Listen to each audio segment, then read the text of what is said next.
10-2 in 2016. They're only 6-8 this year because people overestimated how good they were. Eagles were 10-6 last year in a year where they overachieved in a lot of people's mind. This year they're 5-10 in a league where just the opposite happened, or in a season where just the opposite happened. So it's very interesting to watch it and see it mirror what you expect on the field. And it doesn't always work that way, but very few teams are consistent against the spread. The Browns, for example, and the Browns you could have made money on this year because you knew they were better. You just had a hard time convincing yourself that it would ever change. Right? And you just, I mean, it's hard to tell your bookie, I'm taking the Browns. You're what?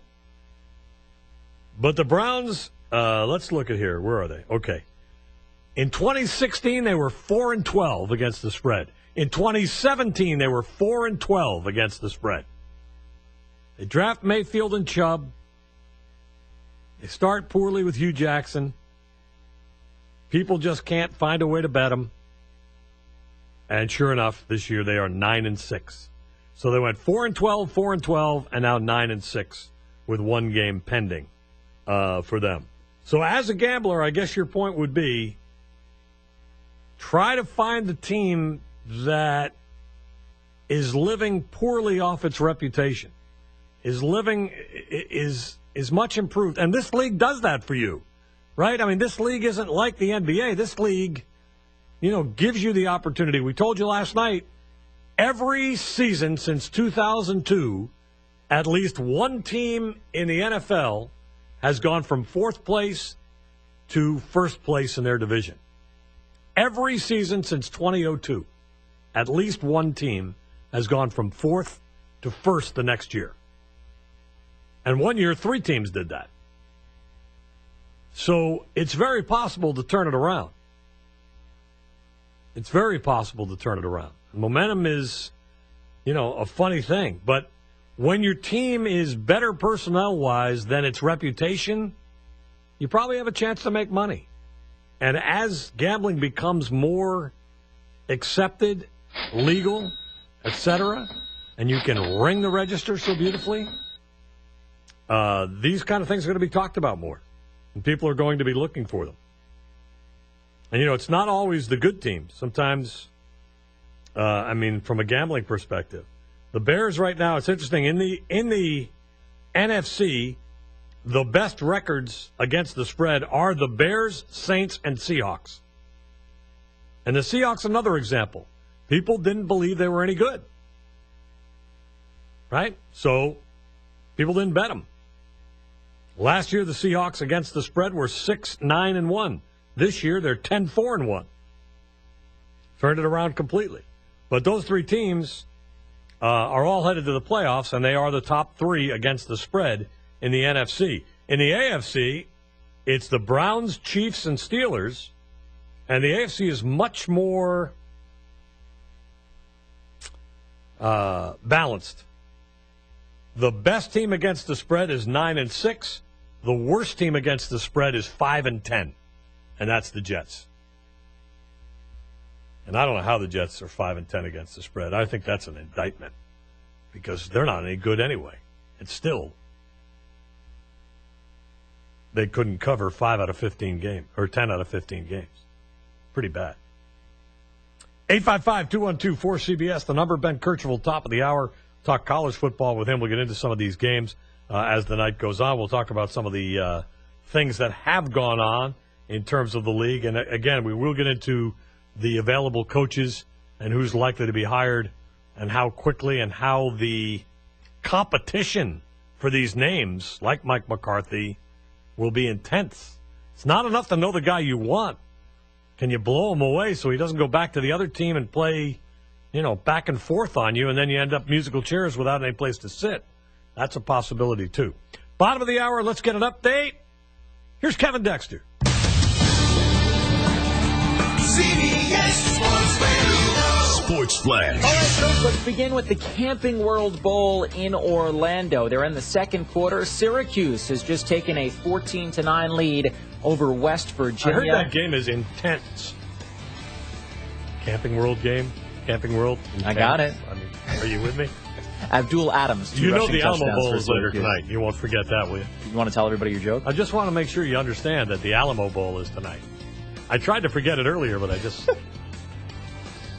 Iowa State and Washington State play in that one. Already in the books, the Music City Bowl, Auburn over Purdue, 63-14. From the NFL, the Rams need a win over the 49ers on Sunday to lock up a first-round playoff bye. They'll have to do it without Todd Gurley. The running back has been ruled out once again with a knee injury. Antonio Brown is officially questionable for the Steelers meeting with the Bengals on Sunday. Brown is undergoing testing on his knee. Pittsburgh has placed kicker Chris Boswell on injured reserve.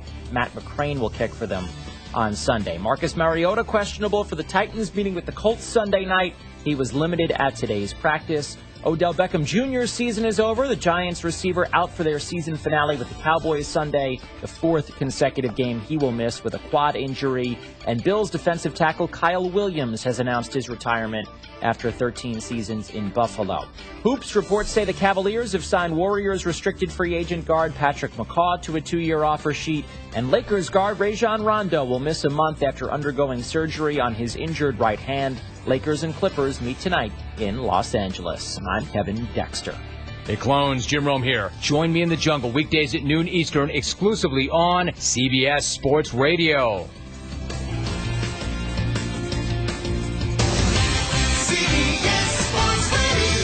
Erie's home for sports. CBS Sports Radio 96.3 and 1260.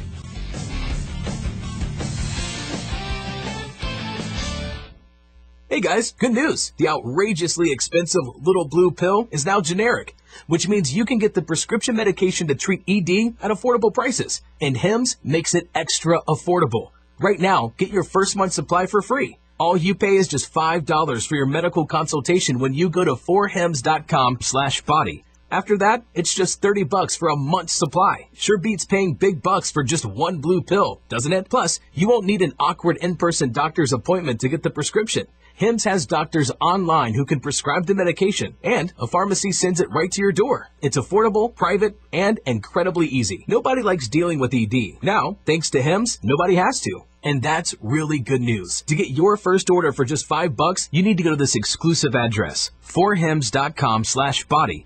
That's 4hims.com/body for your first month for just $5. 4hims.com/body. See website for full details. Not all services through the HIMSS platform are available in all 50 states. You knew the risks when you decided to drive drunk. There could be a crash. People could get hurt or killed. But that didn't stop you, did it? You knew you could get arrested. You could incur huge legal expenses, and you could possibly even lose your job. You were well aware of the consequences of driving drunk. But one thing's for sure. You were wrong when you said it was no big deal. Drive sober or get pulled over. This message brought to you by NHTSA.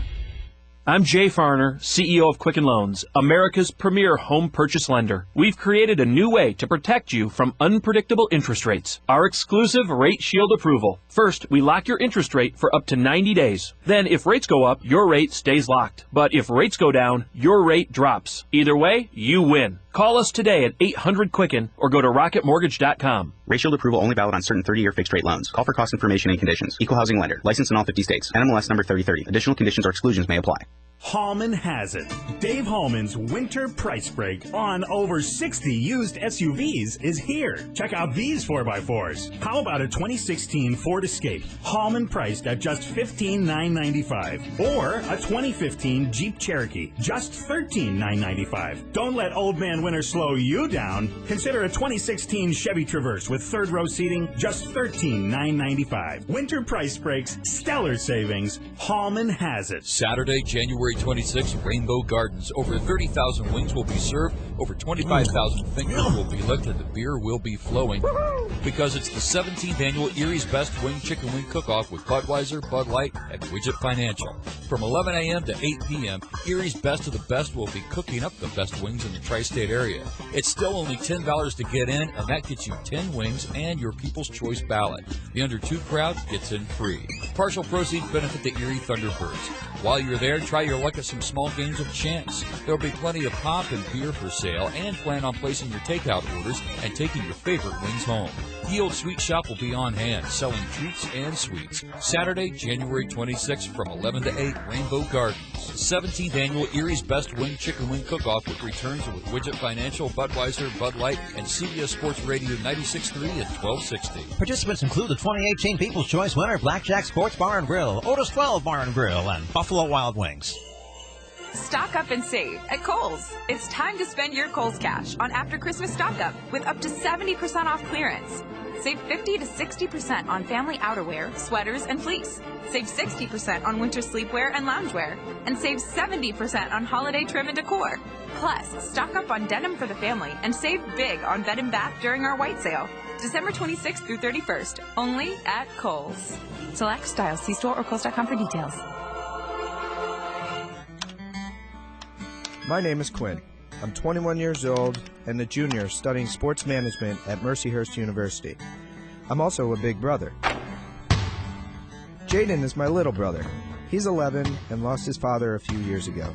We hang out at the YMCA, play sports, and even do homework together. I always wanted to give back to those who were less fortunate, but used to worry I was too young to make a difference. The funny thing is, Jaden doesn't care how old I am. He just wants a friend, and I'm having a positive impact on his life by just being me. Over 100 young men in Erie County are looking for someone just like you to make a difference in their lives. Being a big brother is easier than you think. All you have to do is be you. To learn more, call Big Brothers Big Sisters at 866-4500. Big Brothers Big Sisters is a program of Family Services of Northwest Pennsylvania.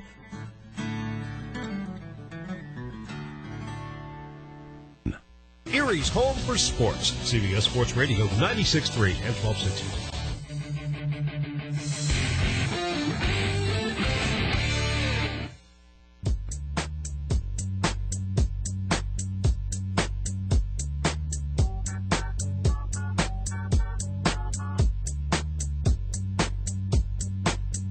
Welcome back to Writer Than You on CBS Sports Radio. Tell you, when that started, I thought I was going to have to sing Billie Jean's Not My Girl. I mean, you know, she's just... Kid is not mine. That's all I'm telling you. I'm not like Shep. I don't go to the mailbox on Father's Day wondering what it's going to be in there. You know, it doesn't happen to me. Some of these other guys, like my buddy I went to high school with, Phil Anderer, he was big on that. So the Camping World Bowl is intense. I mean, that's all I can tell you. I dropped that on the other production studio with those guys. Everybody hates me. It's great. All the dad jokes, I mean, they just make people crazy. And there's really nothing they can do about them. And most of them have to laugh or at least snicker before they get mad. Like they're not able to be angry right off the top. They're only angry after they've realized that I've gotten them again. So it's a hobby. Not one I'd recommend, but it's a hobby. 855-212-4227. That's our toll-free line. It's brought to you by Geico. Great news. There's a quick way you could save money. Switch to Geico. Go to geico.com, and in 15 minutes, you could save 15% or more on car insurance, which would be nice. Ben Kercheval, top of the hour. There's a report out, and it is as far from unconfirmed as a report can be right now. I will mention it because if I don't, and you read it somewhere else, you'll say, why didn't he say anything about that? So I want you to know that I'm aware of the report, but I don't put any stock in the report. And that is from a reporter named Dan Clark, who apparently is currently unemployed, based on what it says on his Twitter feed. But he is also a member of the IBWW, or, you know, International Baseball Writers, whatever. His report claims that all three teams, the White Sox, Phillies and Yankees made offers to Manny Machado, but that Machado chose the Yankees, and an announcement will be made next week. And also there is reference to it taking him to age 32, so that would be a 5 to 6 year deal to the Yankees. But there are no terms and there is no corroboration in this report. And that's why it isn't all over anything. It isn't all over Twitter or Instagram or Facebook or any other place. Baseball Tonight, Baseball Network, it's nowhere. Because in our business, and this is and has been a problem, it's up to the individual person, in this case me, to decide to share it with you or let it go.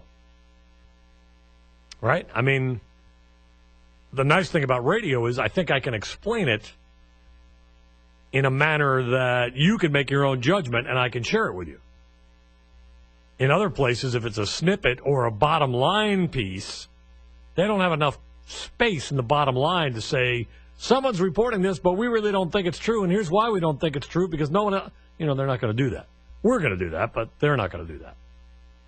So all I can tell you is the report is out there.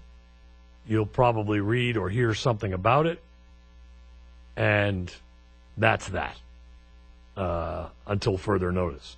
Now, look, there is not, if you ask the baseball public, if you ask 100 people that at some point today watch the MLB network, where do you think Manny Machado will sign? My guess would be somewhere between 65 and 75 of those 100 people would say the Yankees. He likes New York. He's played in the division. They have a need for him. They have the ability to win. They are closer to winning, on paper anyway, than the Phillies or the White Sox. And he slides in there very comfortably. So this is not some huge surprise if it turns out to be true. But there is no indication right now that it is true outside of this tweet that came out. And Machado did say he would not publicly choose. It's time for Erie Otters Hockey on WRIE Erie. CBS Sports Radio 96.3 and 1260 is proud to be the new home of Erie Otters Hockey. Now let's go live and join the voice of the Erie Otters, Aaron Cooney. Holiday break is over, and the second half is upon us as the Erie Otters gear up for the next 35 hockey games coming in to take on the Flint Firebirds. It was a loss and their last time out against the London Knights. And even though the Erie Otters started off with the first goal of the hockey game, it comes at 1:12 against the Knights a few Sundays ago. Max Golod continues his little streak, 2 goals in his last 3 hockey games. The Otters led 1-0. Left side for Timms. Holds and gives down the wall to Timken. Right back for Timms. Almost taken away by the Otters. They will get it back. Here's Kyle Maximovic, left wing side. End of a shift. Curls and drags. Fires. They made a rebound. Scores! Maxim Golod crashing the net. Puts it over the glove of Raymakers. And the Otters open the scoring a minute and 12 in. Erie with the lead, 1-0. But 10 minutes later, the London Knights and Connor McMichael back on the board for his 4th goal against the Erie Otters in 2 games played, and we're even at 1 at the end of 1. As London looking for the equalizer, they come the other way. Parrott, left side. Strong has to skip off his stick. From the left wing circle, they got a man down low. McMichael put it off his blade and in. Connor McMichael, who had a hat trick against the Erie Otters in their last meeting just 2 weeks ago, gets enough of this one to redirect it through the equipment of Dan Murphy, and we're even at 1. And head into the second period, that would be all London Knights. They would take the lead on a deflection in front, set up once again by Connor McMichael, and it's a 2-1 lead for the London Knights. But it's gobbled up by the London Knights, and ahead to center, they throw it. McMichael back after it, guided in front, and it goes off his skate and in. Off his skate and in, Nathan Dunkley gets credit for it, and the Otters just found themselves in a hole. Giving up 4 goals in the second period, Sahil Panwar would find himself what would eventually stand as the game winner. Back to the near corner of that battle. Now Duhart onto the far side. At the right wing circle, Duhart up the half wall, finds Timms at the left point, right back, Duhart calling for it, center point area, wrist shot through traffic, they score. Off a body, right to the back door, and Sahil Panwar makes it 4-1. 4-1, and the Erie Otters looking to start the comeback bid in the third period, down by 3. Make things interesting as they get on the board. As Parrott, poke check by Podubny. He's off with Singer. Gives the Singer right side back for Podubny. Puts it on the tap in. Garrett Podubny puts it home. Erie within 2 with 9:04 to play in the third. But it was too little too late for the Erie Otters as they fell 5-3 the Sunday before the break. And the Otters, well, continue 5 straight games on the road as we get ready for the second half. I'm Aaron Cooney. Welcome you into the Erie Federal Credit Union pregame show. We'll chat with the captain, Kyle Maximovich, as the second half and the push for the postseason is on for the Erie Otters with 35 hockey games to play over the course of about 3 months. We got a lot more on the way. You're listening to the Erie Otters Radio Network on CBS Sports Radio 96.3 and 1260. The Sheraton and Courtyard Erie Bayfront Hotels are proud sponsors of the Erie Otters. Join them for their pregame and postgame celebration at the award-winning Bayfront Grill or the brand-new Shoreline Grill, located just minutes away from all the action. Let them help you fuel up for the high-energy game with their extensive menus and craft brew selections. You ought to be dining with the best. The Sheraton Erie Bayfront Grill and Courtyard by Marriott. Every time you enter the doors at New Motors, you're guaranteed to find the most experienced team in town. They understand the value of teamwork,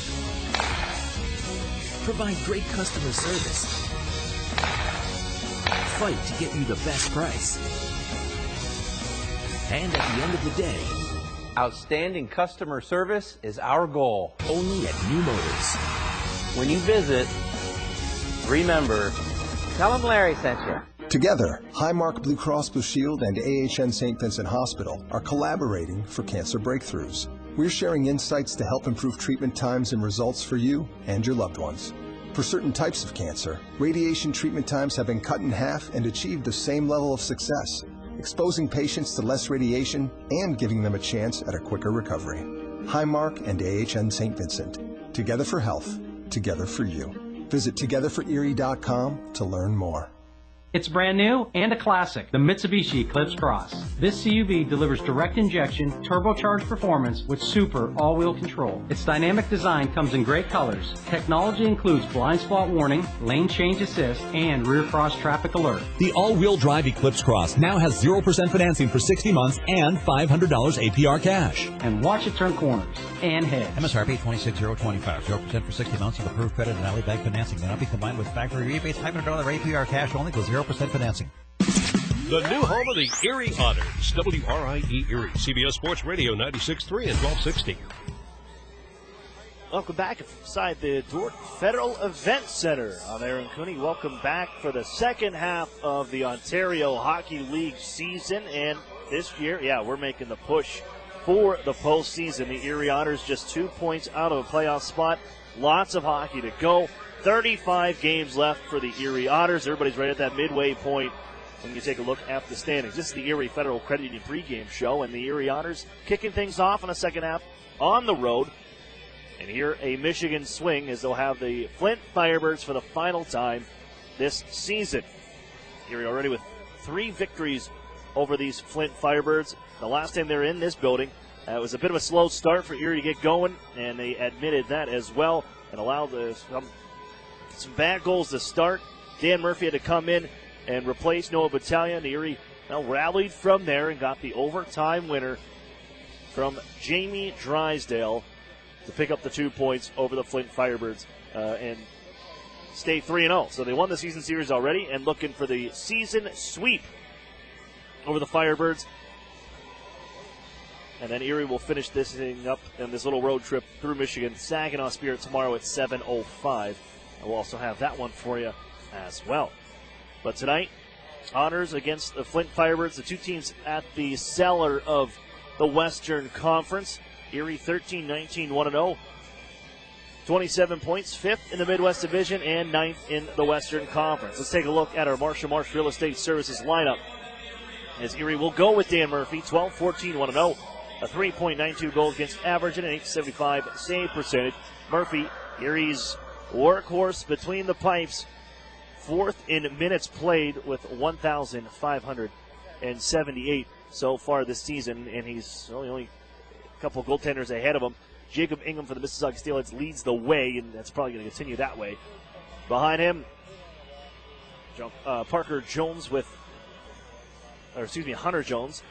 the Peterborough Petes. Third is Cedric Andre with the Onwat 67s, which that'll probably change a little bit with Michael DiPietro taking over the reins as soon as he gets back from the World Junior Championship. Scratches for the Erie Otters tonight include number 14, Hayden Fowler, number 49, Luke Beamish, and number 72, Peter Chaika. That brings us to our UPMC injury report. Fowler is out with the upper body injury, the shoulder injury, fractured clavicle back on November the 14th. He is out until the end of January, early February. So best case scenario, you get him in a few weeks. With the Otters, only 4 home games in the month of January. Be nice to have him for a couple of those road trips to get some scoring back. Luke Beamish also out with an upper body injury, and they hope to have him back in the new year. He has missed 9 games with that upper body injury. Peter Chaika, he's a healthy scratch, and I actually cannot confirm exactly his whereabouts. He left. He was with the World Junior, the Czech Republic World Junior team.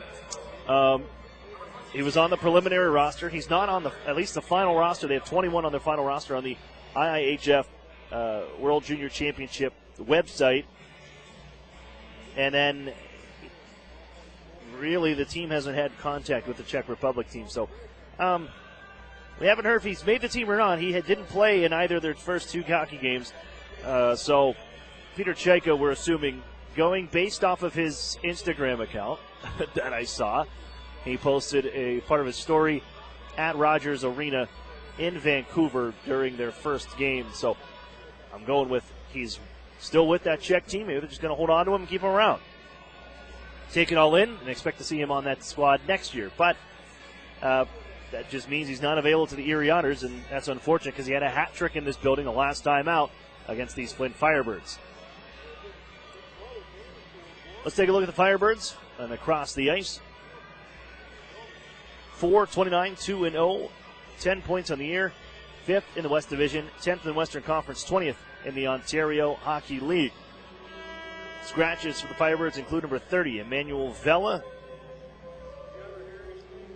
and also scratch number 11, Dennis Busby. He has missed the entire season. He's only played 2 games over the course of the last 2 seasons. Scratch Connor Roberts, number 10. Number 22, Marcus Gretz, out with an upper body injury. And also scratch Emmanuel Vella, the overage goaltender, will not be playing today. Evan Morrison gets the call-up.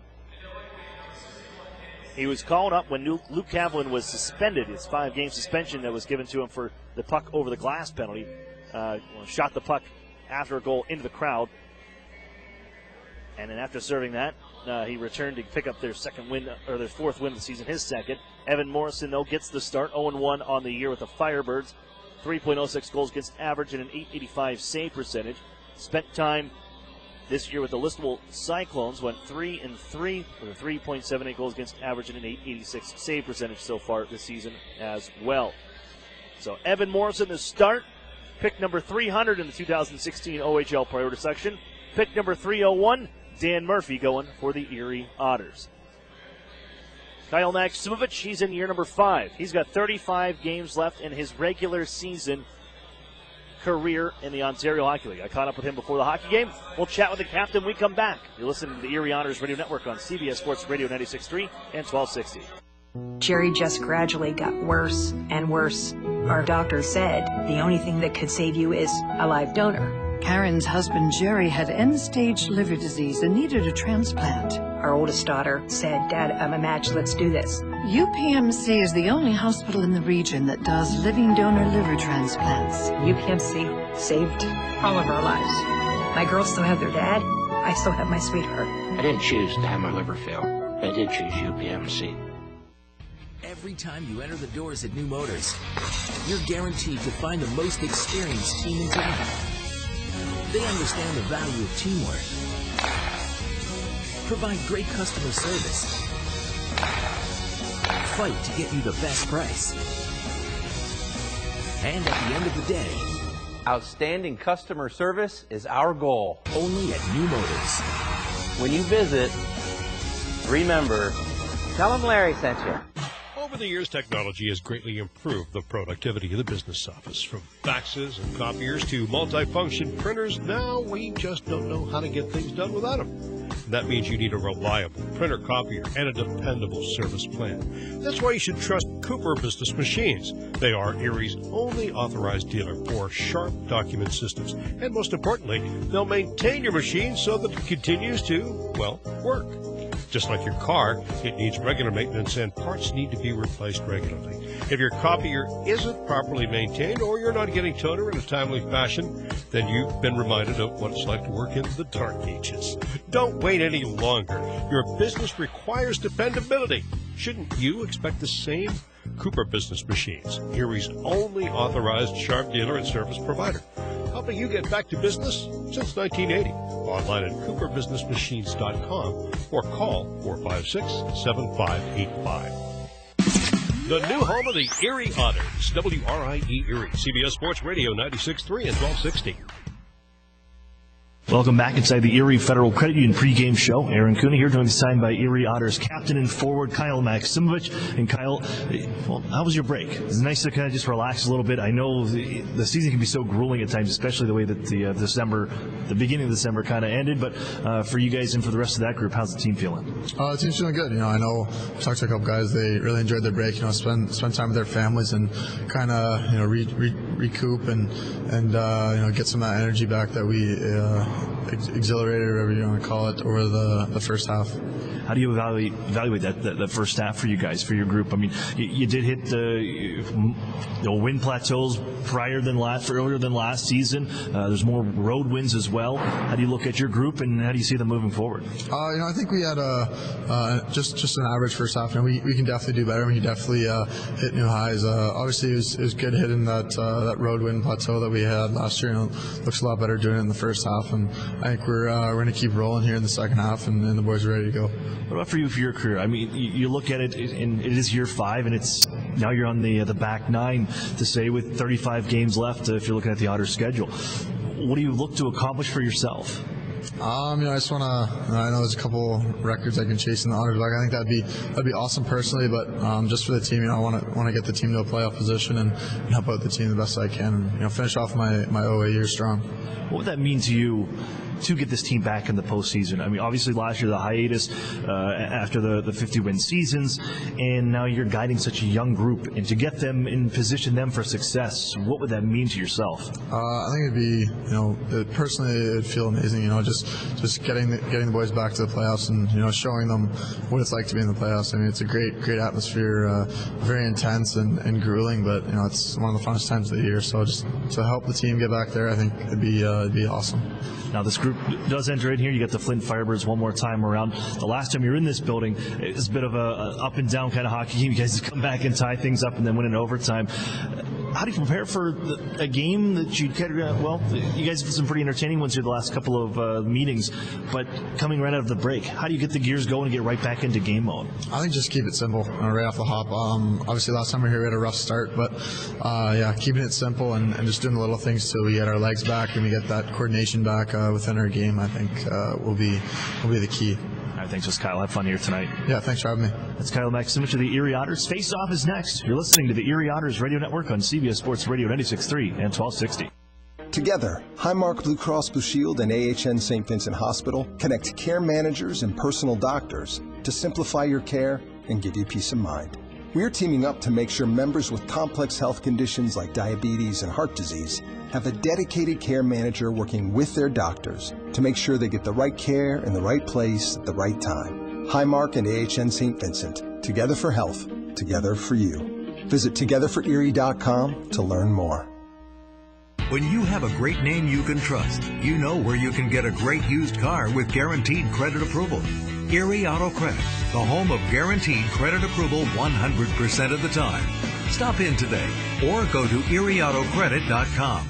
Sadly, crime can strike anyone at any time. The good news is the Crime Victim Center of Erie County has been here for 45 years helping all victims of crime, be it rape, theft, assault, vandalism, burglary, or abuse. Report any crime to the police within 72 hours to secure your rights to victims' compensation and restitution. Call the Crime Victim Center of Erie County at 454-9414. They'll assist you in filing a claim, and if you need counseling, contact them 24 hours a day, 7 days a week. You're not alone. The Crime Victim Center of Erie County can help. Paid for with Pennsylvania taxpayer dollars. At ServPro of West Erie County, no job is too big and no question is too small. So when fire or water damage strikes your home or business, call on ServPro of West Erie County at 814-806-1987. That's where you'll find a team of specialists that's faster to any size disaster. So when the things that matter most are on the line, call ServPro of West Erie County, 814-806-1987 to help make fire and water damage like it never even happened. Franchises are independently owned and operated.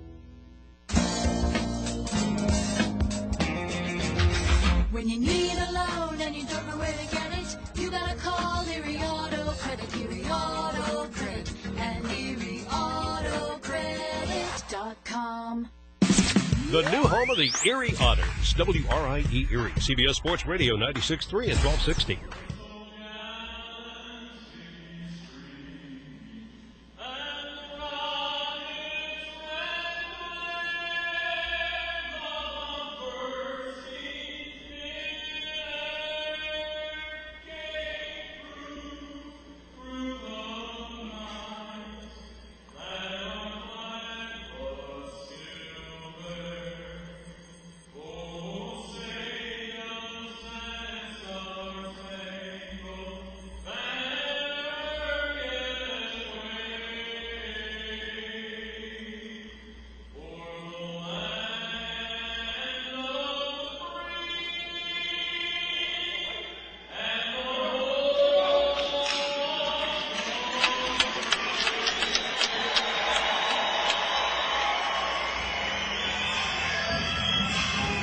Good evening, ladies and gentlemen. Welcome inside the Dork Federal Event Center, where tonight the Ontario Hockey League presents the second half of the OHL season, with the Flint Firebirds hosting your Erie Otters. Hello again, everybody. I'm Aaron Cooney.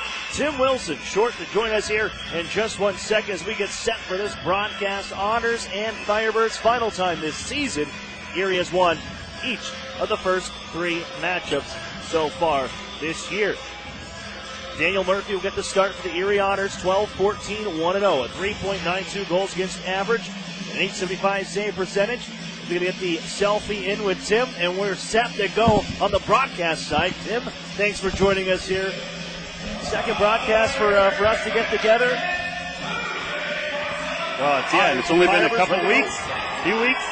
Hope you had a good holiday as we're underway, and off we go from Flint, Michigan. Swung through the Otters zone, grabbed by Håkan Nilsson, and settled here for McCourt. Dished out to the right wing side towards the Erie zone as Jack Duff runs into a man. Jack Wismer sent into the Erie boards and onto the far side corner. Brendan Kishnick will bring this one ahead. Going for the Erie zone. Here's Daniel Singer, right wing side. Going to send one towards the front of the net for Garrett Podubny. Backhand try off the end boards from Joe Mack, just missed wide. Evan Morrison is getting the start here tonight as this puck up out of play. And a stop in action. Evan Morrison 0-1 in the OHL this season, a 3.06 goals against average and an 885 save percentage for the 18-year-old goaltender, taking 1 pick ahead of Daniel Murphy in the 2016 OHL priority selection. Face-off is 2 Morrisons left in the Flint zone. As we get to action once more, sent towards the Otters end. This could result in an icing call, but beating it out is going to be Evan Vierling on the hustle play. The Pirates find the puck back behind the Erie goal. Taken away by Curtis Henry. Tapped right back to him from Kyle Maximovich. And Henry hands off to his partner, Jamie Drysdale. Sends it out to center ice. Just out of the reach of Kyle Maximovich. Floated back into the Erie zone. Offside as they tag up. And Delanger will chase for the Firebirds. Given near side wall as it turns from the neutral zone into the offensive zone for the Otters' Maxim goal line. Now on for Kyle Maximovich. Up high, hands left.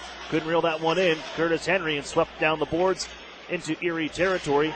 Thinking about playing, and icing's waved off now as they thought that Dan Murphy was going to go play it. I don't think it should have because he didn't touch it. But we will continue play.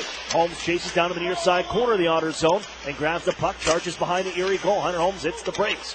Tries the near side, reverses on. Wraparound try. Good save on Yuba by Daniel Murphy. Ahead for Emmett Sproul. He'll send it on towards goaltender Morrison, who slows this one and has it smothered. Face off coming inside the Firebird zone. Aaron, I got to tell you, I was downstairs in the lobby here just a few minutes ago, and it looks like we're going to have one of the biggest crowds of the year in Flint tonight, which is great. Coming off Christmas for the guys to come back to what's going to be a pretty packed building, which doesn't, happen every day here. No, I was actually thinking when I first saw, I looked up from my notes, that corner right where they're doing the face-off, pretty much to the right of Evan Morrison. It was starting to fill in, and I was like, we're going to have a pretty nice little crowd here. Wrist shot on the way, gloved down by Morrison as he stops the try from Marcus Gillard, who's still looking for his first Ontario Hockey League goal. Only him and Daniel D'Amato without a goal this season for the Erie Otters.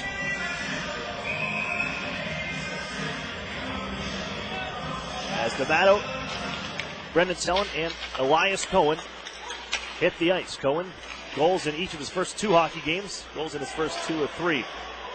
Only London Knights can keep him off the board. The Otters dump it in from center right. Cohen goes to chase. Leaves it for D'Amato along the near side. Poke check, but it's still loose on the far side. D'Amato has it. Dishes out to the point. Marcus Gillard reels it in. Gives down low off the skate of D'Amato right at the half wall. Delandra tucks it up around those far wall boards and then hands out to Riley McCourt, stretching things out the defenseman. Bibbs left wing side, but the man in front. Wrist shot save made by Murphy. Flipped up to the line, but not out. McCourt takes the shot. Shakes out one man. Walks in. He's got room. Left side wrist shot. He scores. Riley McCourt with room down the left side, and he lets the shot go from the left wing faceoff dot that beats Murphy on the glove hand side. 1-0 Flint. Well, and give McCourt a lot of credit there. He juked at the blue line on the Erie player who went sliding past the blue line, walked in and went far glove side with that shot. A nice move by him. It's 4th of the season. Erie behind the 8 ball once again in this hockey game, or in this building. As we go back just a couple of weeks, the Otters gave up 4 in the first period of the Flint Firebirds and ultimately had to win that game in overtime, 6-5. They didn't like their start in that one. You'll hear when you heard it from Kyle Maximovich during the Erie Federal Credit Union pregame show, and you're going to hear it later on from Chris Hartsburg during the interview during the intermission. Back to the Erie zone we go. Joe Mack had it knifed off of his stick. Behind the goal here as a collision with Brendan Kishnick runs into a man down low. And right off to that guy, and it is Jack Wismer. Twisted along the near side half wall. Comes to Daniel Singer. As he charges his way out to neutral ice, shouldered hard and got the puck out to neutral ice, but thrown right back in by Wismer. 3 minutes and 15 seconds off the clock here from Flint. Singer deflects it into the zone. Kolyachonok on to chase it. Pokes it around behind his own goal for Ryan Banks. Sends it out in front. Luckily, Delandra is there. The Otters almost had that one picked off. They intercept this and drop it into the Flint zone as the Firebirds reset. And here comes Delandra charging ahead, the captain of this hockey team. Cuts into the zone, looks right, face-off circle now, wrist shot, save made up high, and held on to by Dan Murphy on the save. Firebirds with the lead, 1-0. And the first day back in action for the Ontario Hockey League. All 20 teams playing today. 20 games, one final earlier. A 4-1 victory for these Ottawa 67s over the Niagara Ice Dogs.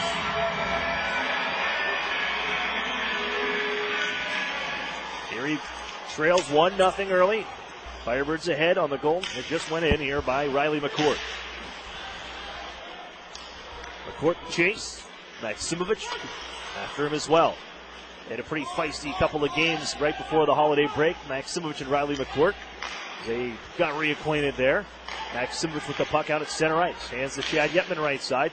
He'll flip it towards the goal line of goaltender Morrison as Erie goes to work on the forecheck. Worked around the far side wall. Pinching in was Curtis Henry with the Landry out to center ice. Now McCourt, who again opens some space up and he drops it off right to Kyle Maximovic, and Erie's got a break here. Golod trying to join him 2-on-1. Maximovic cuts across the ice now, walks in, shot blocked by McCourt. Great back check by Riley McCourt after coughing that one up and takes away the try from Maximovic. The Firebirds get out to center ice and they'll drop it on the cross corner dump into the near side. 1-0 Flint. 4.5 off the clock here from the Dork Federal Event Center. Fedor Gordeev trying to tuck it away from Emmett Sproul, who gets it out to neutral ice, 93 in gold. Yuba to grab this and work back as he hands off to Bianconi. Third round pick in 2018 by the Firebirds, but his pass intended for Winterton results in an icing call, and Erie heads into the offensive side for a face-off coming to the left of Evan Morrison.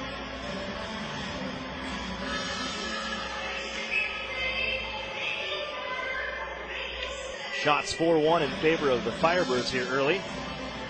They don't pile a lot of shots in this building. You don't see a whole lot. And they're hard to read here in this building more than anywhere else in the league. And we got one spot to look at it, and that's right pretty small on the type on the front. Here's a shot from Martin. Locked in front, never made it on the goal, so that won't add a shot for the Erie Otters as Holmes carries this one the other way. Drops it off for Winterton, slides it in front, picked off by Brendan Selin, and Cohen is out ahead. Cohen in his own right wing side, right back for Selin. Drops it off for Dan D'Amato, cuts in with the backhand, puts it in front, and it's swept away by the Firebirds. It comes to Kishnick, his shot, stick save made by Morrison. They won so many passes for the Erie Otters. It's lifted back to the Otters line, and Kishnick gives it ahead for Brendan Selin. Holds at his line, right back for Kishnick. A sliding Clark goes past Brendan Kishnick. He's got room to skate out to neutral ice. Ahead around Phibbs, and he'll chase this one as it rolls down to the right corner of the Firebird zone. He'll find Joe Mack out of the corner. A couple of Michigan-born players for the Erie Otters on a forecheck. Now Garrett Podubny, and Mack slams a man on the end boards. Kishnick again steps into it. And it's punt out ahead towards the Otter zone, and Clark can chase this one down for the near side corner. Trying to center, pop to the air, glove down by Garrett Podubny. He'll skate this out to center ice, and he's got room to move. Flick it on to the left side for Joe Mack. That knuckling puck moved by Ryan Bangs to the far boards. And another body check from Joe Mack. It's worked out ahead, however, the Firebirds with it. Trying to feed it in front for Phibbs.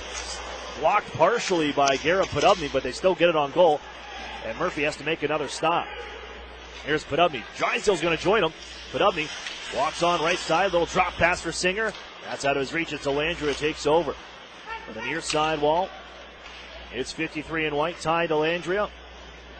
An invite to Team Canada's the Sport Check preliminary camp for the World Junior Championship. Did not make that final roster. Probably will be on that next year as a 19-year-old. On the way from the point, McCourt misses wide. Nilsson chips it back in deep. As here's Yetman trying to clear, the centerman. Pass comes to Golod. Up off the tape now for Maximovic. It gets out to neutral ice. And Golod takes this one away from McCourt, and he's got Maximovic with him in his zone. Stops the face-off dot. He'll look and drop it off to the skate of Maximovic in the near side corner. Pokes this one loose onto the near boards. Maximovic, Golod, quickly down for Yetman in the corner. Twirls his way back behind the goal. In front, here's Golod. He scores!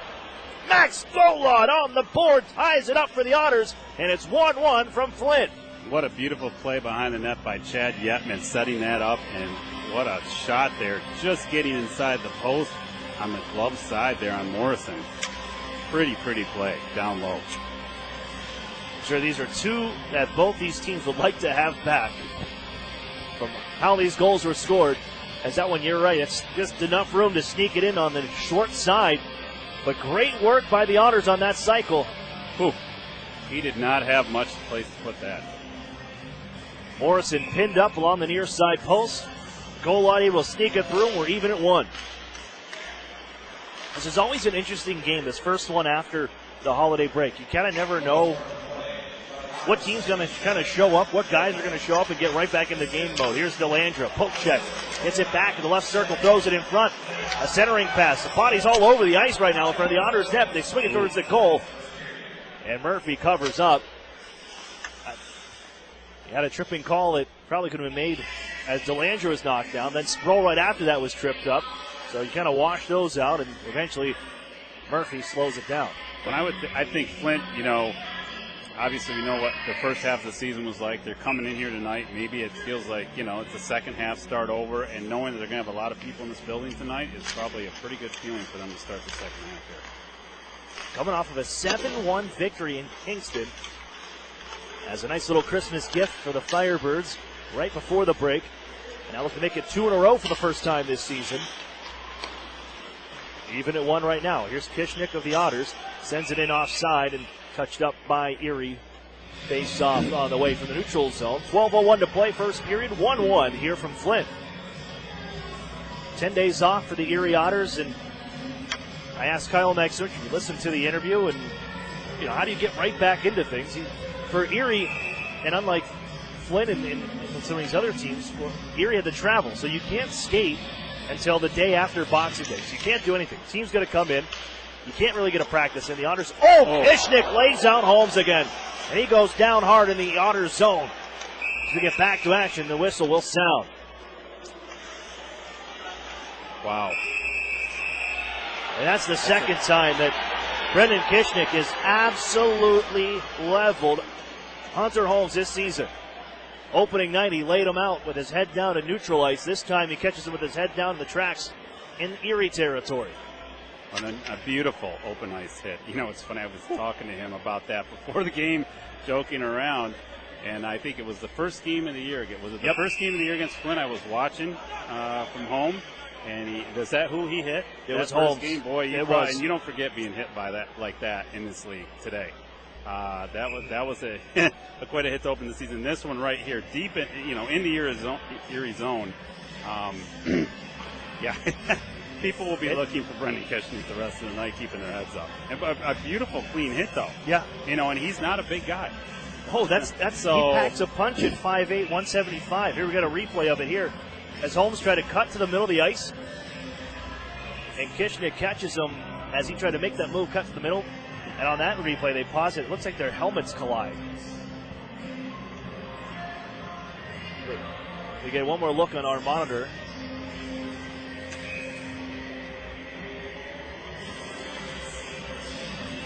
And it looks like Kishnick's shoulder, and he comes up into the chest, but it looks like his helmet comes up and catches Hunter Holmes on his helmet. That's a 5'8" defenseman coming at a 6'1" forward. Let's see how the Flint Firebirds treat Kishnick the rest of the night here. It'll be interesting to watch. He's still out right here on this shift as we get back to action. Poked in by Alex Gritz into the Flint zone.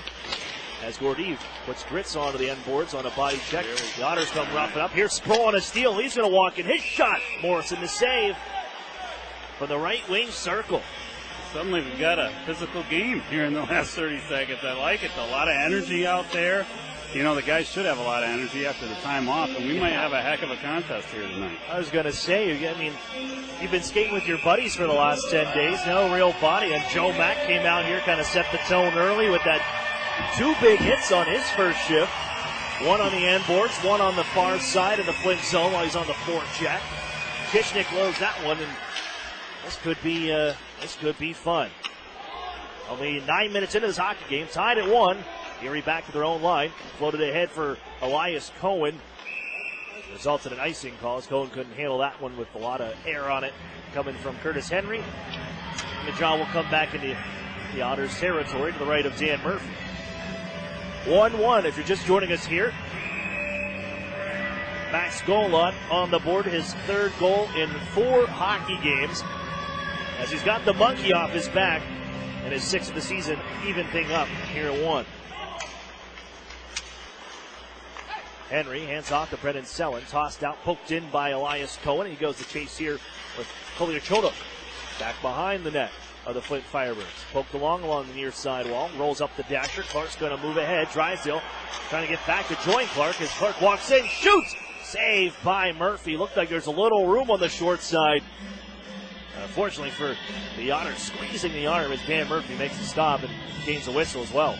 Maybe a little miscommunication between Drysdale and Curtis Henry. I was going to say I would have expected Henry to go over and take Clark on that play, but Drysdale ends up coming back from the other side of the ice on that one, and usually that defenseman should take him. Created more of a threatening opportunity than probably should have been, but thwarted by the blocker side of Dan Murphy. Knocked out to center ice by the Otters' Garrett Podubny. They'll find Ryan Martin out at the center red line to drop it on into the zone. Jake Durham chops it ahead. Durham gets it around Marcus Gillard, and it's skied off the window back to Erie ice to Landra on his horse. And, Erie, a whistle for an icing call, but that never crossed. It was still a foot or two away from the red line. This may come to center ice. No, Erie's going to get the icing call. This is going to go all the way down. Delandra was pleading his case, and I don't blame him because Erie picked it up. Ryan Martin was the defenseman back, and he picked it up before the goal line. Delandra still barking away here, so we'll drop the puck to the right of Evan Morrison. 10:28 to go, first period, all even at 1. And right now they only have 4 skaters on the ice. Flint's going to send a man back out. Kolya Chonuk will be the one to join him. As Erie finds this in the near side corner after the faceoff. Dished out to the point. Kishnick shot. Kick save made and nearly fooled Morrison. Golod finds it along the boards. He'll give it right back to Brendan Kishnick. Just on the hold in. Capped even further by Yetman. And picked up off a deflection by Erie to the left wing circle. Here's Maximovic shot. Save made on the stick by Morrison. McCourt trying to clear up the far wall. Further by Durham, but Maximovic will cut it off. He's going to find this one in the far side corner. Maximovic in front. Goal line. Kick save made again by Morrison. And then lifted out to center ice. Max Golod, a different player here since picking up that goal in Windsor to snap that long drought that he went 23 games without a goal. Kishnick will hold in from the blue line. Bounces one towards the front of the net. Taken away by Kolya Chonuk, and then hands off to Kyle Harris, and on to center ice he goes. Rambling in left wing side towards the Otters' end. And behind the goal, smashed by Kishnick. Puck loose. Found by Yetman. He'll find Golod. Erie making changes as they work it out to center ice. Maximovic will gain the red line and roll this one on down. Whole 5-man swap for Erie as the Firebirds pick it up behind their own goal. Halfway through this first period, 1-1 the score. Fedor Gordiv ahead. Tapped by Wismer across the Erie line. Dropped in Wismer. Then one from long range. It was going wide. Gloved, however, by Murphy. And we'll have the midway point. 9:04 to play. First period. Otters and Flint Firebirds tied at 1. Well, a great pace to this one to start. A fun game to watch. I think this is probably going to be a fun back and forth game with some hitting. And, I'd say, too, both teams seem to be connecting right now on passes. It's not a sloppy, you have those games where nothing seems to work and guys are connecting and creating.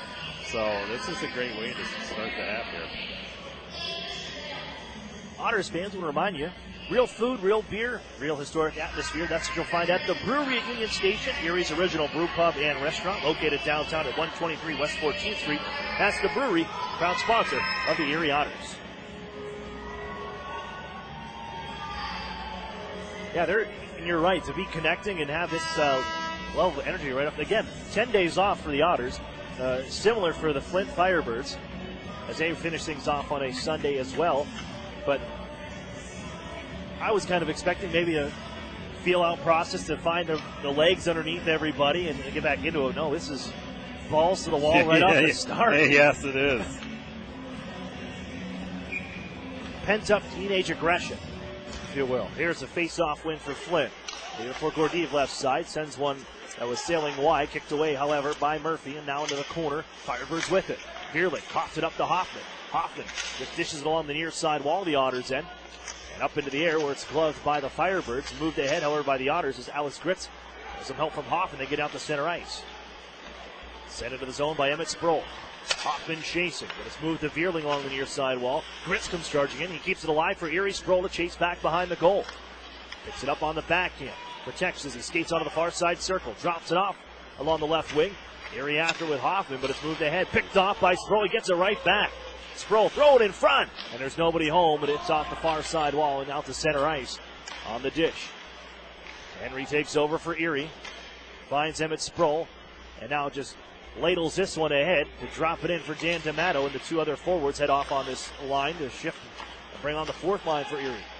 Poked away by Stellan. He's got the biscuit. Walks in, wrist shot, save made, and Cohen couldn't find the rebound.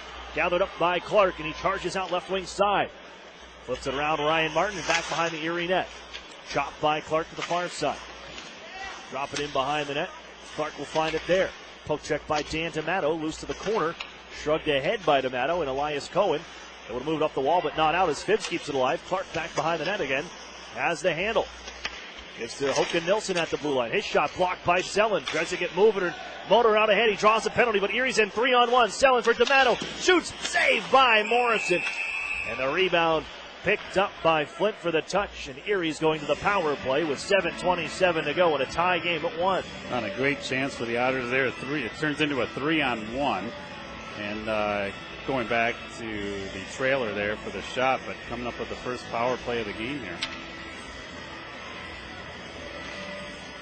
Now, this is on me because I should have been tracking it. Probably could go back and take a look. Should have my homework during the first half of the season. How many penalties this fourth line has drawn for the Erie Otters? They have done it a lot. Here's Golod in front. His shot just sails wide on the glove hand side. Podubny gives it a point. Drysdale able to hold it and quickly sends it across for Kyle Maximovic. Skip pass. Podubny waits, holds from the circle, gets a shot away somehow. Stopped by Morrison, and Kyle Maximovic will find the rebound. So he puts it on the Ritz and hands out to Drysdale. Right back to Maximovic. And he finds Drysdale again. Podubny on the right circle, waits, throws it in front. Off the mark, looking for the tap from Yetman. Drysdale again, center point. Kira Podubny at the circle. On for Max Golod. Knifed away from him, and Koliachono can't clear. Maximovic on the hold-in. Here's Drysdale again. Head fake, walks right, wrist shot. Off a deflection, Morrison makes the save. Sent behind the net for Chad Yetman. On for Garrett Podubny. Quickly ahead for Drysdale at the blue line. Left side, Maximovic. They reset. Lots of zone time here for Erie on the first power play. Still 1:05 to work with. Drysdale shimmies, looks left. Goal line, near side. Podubny. What a stop. In front. Yetman puts it in. Morrison made the initial save, but Erie slides it back in front for the backdoor tap in. And Yetman makes it 2-1. Very impressive work on the power play by the Otters there. It shows 57 seconds left, and I think 103 of that, the entire power play was spent in the zone. A costly turnover by Flint in their own zone when they could have cleared it right to the Erie point and cost them a goal here. But great work, and moved it around efficiently the whole way, looking, getting their shots and then getting this down low. Erie will go 1 for 1 on the power play. Chad Yetman will pick it up. And for Yetman, that's his 9th goal of the season on the road alone. Give him 14 on the year. Back behind the net is Keppen as the Firebirds are going to get it right back here as we are even strength 5-on-5 after the power play goal. McCourt misses wide. Hoffman lifts this one ahead. Found by Emmett Sproul, and he'll drag this into the zone. Sproul looking for Gritz. It popped over his stick. And on to center ice as Kishnick leaves it at center red. McCourt will throw it into the Erie end. Goal comes at 13:36. And the Otters lead 2-1 on the power play goal from Chad Yetman. Knifed ahead by Gritz right from neutral ice. It'll float down Evan Morrison. We'll leave it for Nilsson behind his goal. Gordeev. And then on ahead, Delandra over skates, but still able to recover and sweep it into the Erie zone. Evan Bierling now behind the Otters goal. Sends it out in front. Swept away by Gillard before Jake Durham could come crashing and bash it home. Bierling back after. Steps in front of Martin. Durham follows up. Two Otters defenders on back, and Martin able to knock him down as Erie. Garrett Podubny looking to flip this one away. He'll pick it up after it goes off the skate of Ty Delandria, and off goes Podubny left wing side. Delandria getting back here as Erie's Joe Mack pushes it towards the front. That one was sailing just wide, and Erie's going to pick one off. Garrett Podubny left side, can't get the shot away. Ooh. Took some stick action from Ty Delandria. Nothing on the way. Fedor Gordeev coughs up in front here. Singer throws it in front, and it's slow by Morrison. He holds on. Well, and Flint's going to have to clean it up in their own zone here. And there definitely could have been a hook there on that play because he was unable to get the shot off. Exactly right. It's quickly turned here since Erie scored that goal. The Firebirds have not looked as as Slick in their own end. Since Erie got to their forecheck game. Face off to the left of Evan Morrison. And just his second OHL start as they work it ahead for Yuba through the Erie zone. Yuba cuts around, tries, they'll get the shot away, kicked off by Dan Murphy. And Erie quickly snaps this ahead on the clear. Goldon's going to find it. It's the brakes as he dishes right side for Drysdale. Backs up, gives ground, passes to the front, off his stick and nearly deflected in. And settles back behind the net. Drysdale had a man too. Goldon, shoulder on, bangs from behind.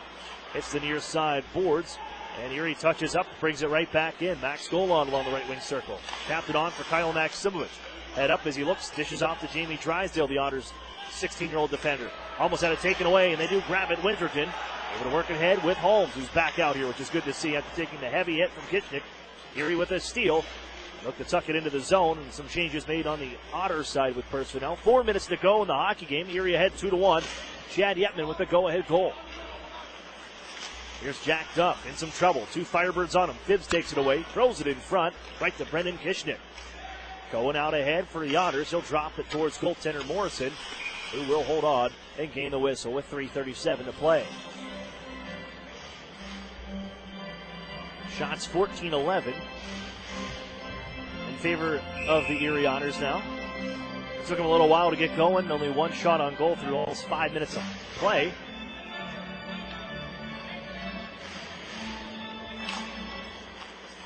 Kishnick at the face-off win for Erie. Pokes one in goal, and that went off the body of Dan D'Amato.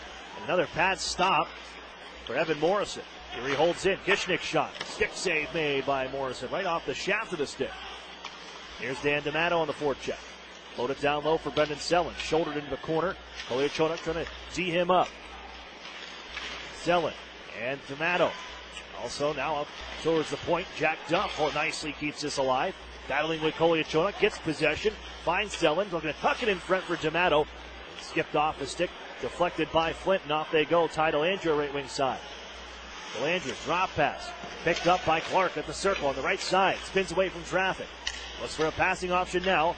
He'll find Gordeev after the deflection by Bianconi. His shot rolls onto the far side corner wide. Ty Delandria back behind the net. The backhand pass, it'll find Kevin behind the goal. Ethan Keppen on the near side. To the point. Gordeev changes on the way here as the Firebirds have made a couple. Gordeev poke checked by the Otters, but it's kept alive. Selland's going to find it, however. He can skate it around and out of that blue line and roll it down ice. No icing on the play. Back towards Flint territory. Where it's scooped up by Kyle Harris and left out to neutral ice to be thrown in by Wismer. 2:15 to go. 2-1 Erie here in the first from Flint. Marcus Gillard tied up in the far corner. Jack Wismer trying to body away from Marcus Gillard. Grits in helping out as a centerman. Keppen's going to find it once more. It's his dish. Off his stick. Skip to the air. And the Otters gain possession. Emmett Sproul poke check the line nicely by Fedor Gordeev. And Erie's got to reset. And Joe Mack will work it in left wing side. Jams the brakes. Finds Brendan Hoffman at the circle. His shot. Save made. Rebound right in front. And it's swept away by the Firebirds before Ryan Martin and Joe Mack could get there. Joe Mack on the quick up into the zone. Right wing side. Martin's the trailer. Gives the 3 in goal. Hands it across. Singer almost onto the tape on the one touch for Podubny. Intercepted by Flint, and they come roaring right back. Vierling on for Delandria. Right back for Vierling. It's off his stick. Settles in the near side corner of the Otters end. Delandria finds it behind the Otters goal. Defended by Drysdale. Pushes him towards the boards. Podubny in the neighborhood also. Bianconi trying to keep it in. Erie pokes it ahead to center ice. As a little drop pass from Podubny. He's going to be picked off. In comes Vierling left wing side. Vierling around Drysdale. Wrist shot. I think Murphy got a piece of it with the nub of his stick. Loose in the Otters corner, far side. Podubny finds it with a minute left. Wants to find center red and drop it into the zone on the shift change now. With 55 seconds to go. Bianconi takes over. Lays it towards his right. Kolyachonok coughed up to Kyle Maximovich. As he works in, wheeling to the near side corner. Maxim, Otters captain with possession. Behind the net for Golan, in front for Yetman. Goes off his skate. Kolyachonok and Holmes battle behind the net with Kyle Maximovich. In to help out, Max Golan digs this one loose. Golan in front. Yetman, backhand try, never got on goal. Bianconi blocked it. And ahead comes Flint. They'll send it to the Otters zone. Winterton beats out the icing call. Battle with Kishnick behind the Otters goal. Sent out towards the circles. Picked off by the Otters' Maxim with 20 seconds left. May have a little bit of time. Bang's able to put a rear end into Kyle Maximovic. That'll stop the Erie rush. And it's sent back to Otters ice with 10 seconds to go. Winterton chases Jack Duff. Duff, chopped off his stick. Left side, Yuba has it. 5 seconds to go. Yuba tied up now by Duff. Throws it to the circles. Erie intercepts. And that'll end the first period as the horn sounds. Well, as we were saying earlier, fun period to watch, up and down, physical, things you really look for in a hockey game. And the Otters hitting on a lot of cylinders. I mean, I think, you see Joe Mack throwing the body around a little more than I've seen in the past, which is good to see because that's something he can do, and he's got the frame to use it. And I think if you're Flint right now, I'm sure the coaches are losing their mind over the defensive zone turnovers, which they had a lot of. And I'll be curious to see how they address that because I'm going to guess they start maybe going a little higher off the glass or something. They might start clearing it because they turned it over a lot that period. Give credit to the Otters, the way they were able to forecheck and force some of those turnovers. Some passes. I know Flint wanted to try to skate it out of the zone, find the man, and working out ahead. But Erie's gotten right quickly in the passing lanes to create some of that havoc. Yeah, you're right. They may have to start using the wall a little more than they were. But Erie will take the 2-1 lead into the intermission. We'll step for a break. On the way, we'll chat with Chris Hartsburg, Erie Otters head coach, on the UPMC Intermission Report. You're listening to the Erie Otters Radio Network on CBS Sports Radio 96.3 and 1260. As a CEO, I want the best from our employees. In return, they want the best from their company, especially when it comes to their health benefits. That's why we choose UPMC Health Plan. It gives our employees in-network access to the best doctors and hospitals, including the world-class care of UPMC. And the best part? It's affordable for all of us. For the quality, affordable coverage your company deserves, here's the plan, UPMC Health Plan. This holiday season, my good friend gave to me. Selling Powerball tickets, 6 match 6 chances. 5 cash 4 cash for lives, 3 pick 3s, 2 Mega Millions. Pennsylvania lottery tickets make great gifts, like the new Cash Kringle, with top prizes of $100,000. Players must be 18 or older. Please play responsibly. Benefits older Pennsylvanians every day. And best wishes from the lottery. It's brand new and a classic, the Mitsubishi Eclipse Cross. This CUV delivers direct injection, turbocharged performance with super all-wheel control. Its dynamic design comes in great colors. Technology includes blind spot warning, lane change assist, and rear cross traffic alert. The all-wheel drive Eclipse Cross now has 0% financing for 60 months and $500 APR cash. And watch it turn corners and head. MSRP 26025, 0% for 60 months of approved credit and alley bank financing. Cannot be combined with factory rebates, $500 APR cash only with 0% financing. Okay, we're going to keep this quick. Because at Blaze Pizza, artisanal quality at crazy fast speed is what we're all about. Fresh dough made from scratch daily. Walk the line and choose any toppings you'd like. It's all one price. Then it's just 180 seconds in our blazing hot oven for fast bar perfection. That's Blaze Pizza. Sound good? Then come check us out and build your own pizza at Blaze Pizza. Peachtree Square in Erie. At ServPro of West Erie County, no job is too big and no question is too small. So when fire or water damage strikes your home or business, call on ServPro of West Erie County at 814-806-1987. That's where you'll find a team of specialists that's faster to any size disaster. So when the things that matter most are on the line, call ServPro of West Erie County, 814-806-1987 to help make fire and water damage like it never even happened. Franchises are independently owned and operated. The new home of the Erie Otters, WRIE Erie, CBS Sports Radio 96.3 and 1260. Welcome back inside the UPMC Intermission Report. Aaron Cooney here, joined this time by Erie Otters head coach Chris Hartsburg. And Chris, I guess the break. I mean, the players, I'm sure they enjoy it too, but for the coaching staff, I'm sure that's a nice time to get off, at least to kind of recoup and look ahead here to the second half. How'd you enjoy your time off? Yeah, I mean, obviously we had a little bit, not a little bit, we had quite a bit of long travel in there and long time away from home, and it was good just on the break with my wife and my son and kind of get away from the game a little bit. and kind of recharge the batteries, but certainly looking forward here to this back half of the season.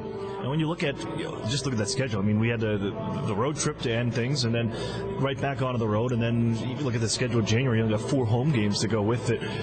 How important is that 10 days off for this group just to kind of, I guess, reset and get together and be ready to go for a second half that seems like the schedule never gets any easier for this team?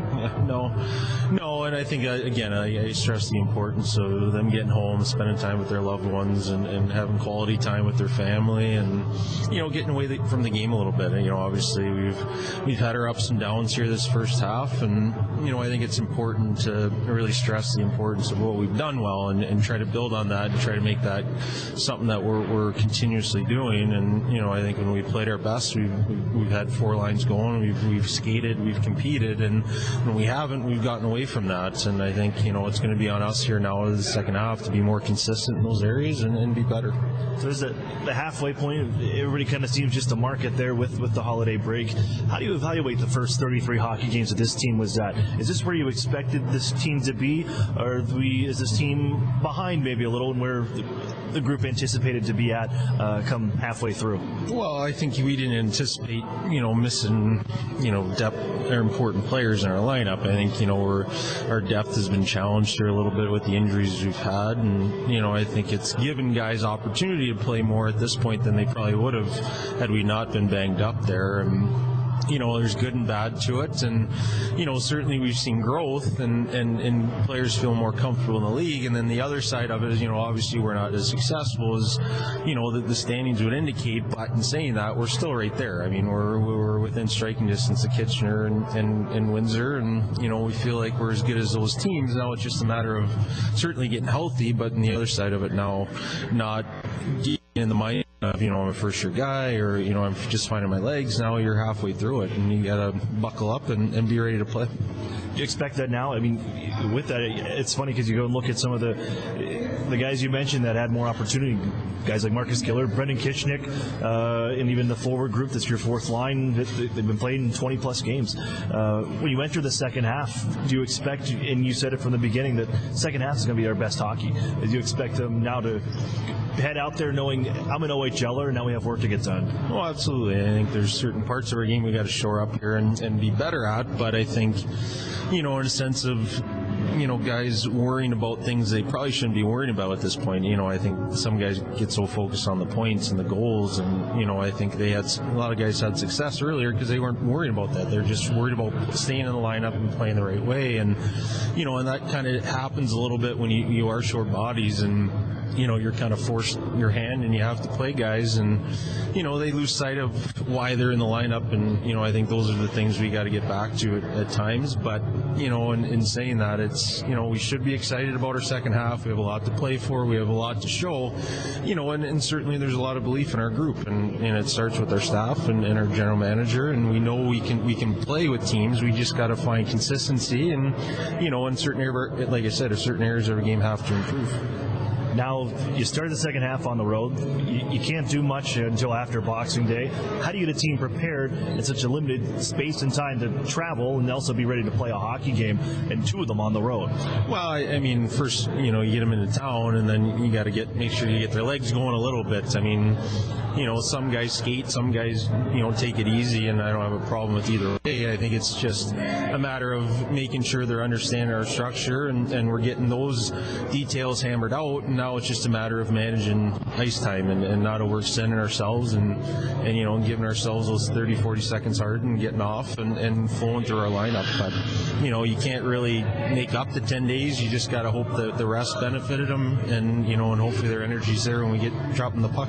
Last time in this building wasn't the best of starts for this team. Went down a handful and had to battle back into it a couple times and then tied up late to ultimately get the win in overtime. How take that as a lesson for this team, know what they can accomplish early on, that this Flint Firebirds team, even though you look at their record, they're a group that probably should be having a bit of more success than they've been given.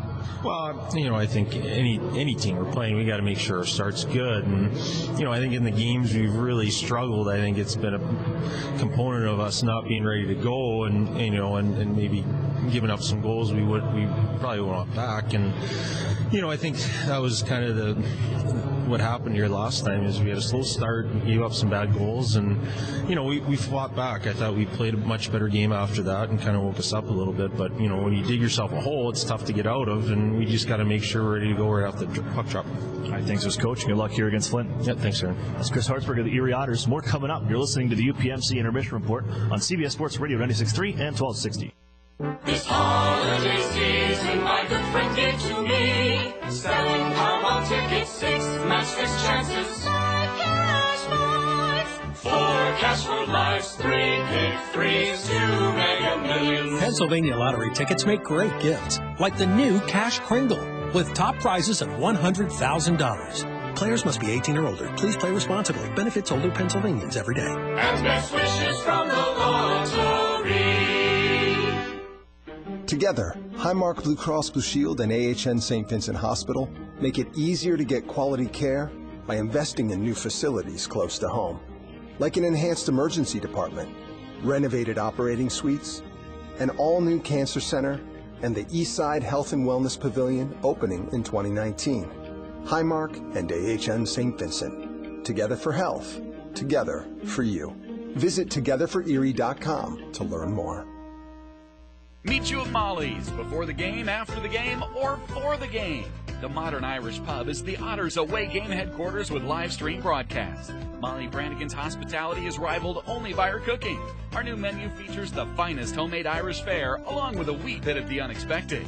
Happy hour is the perfect pre-game. Score with buy one, get one appetizers and discounted drinks. And don't forget to try our Otters signature sandwich, the ultimate fan food.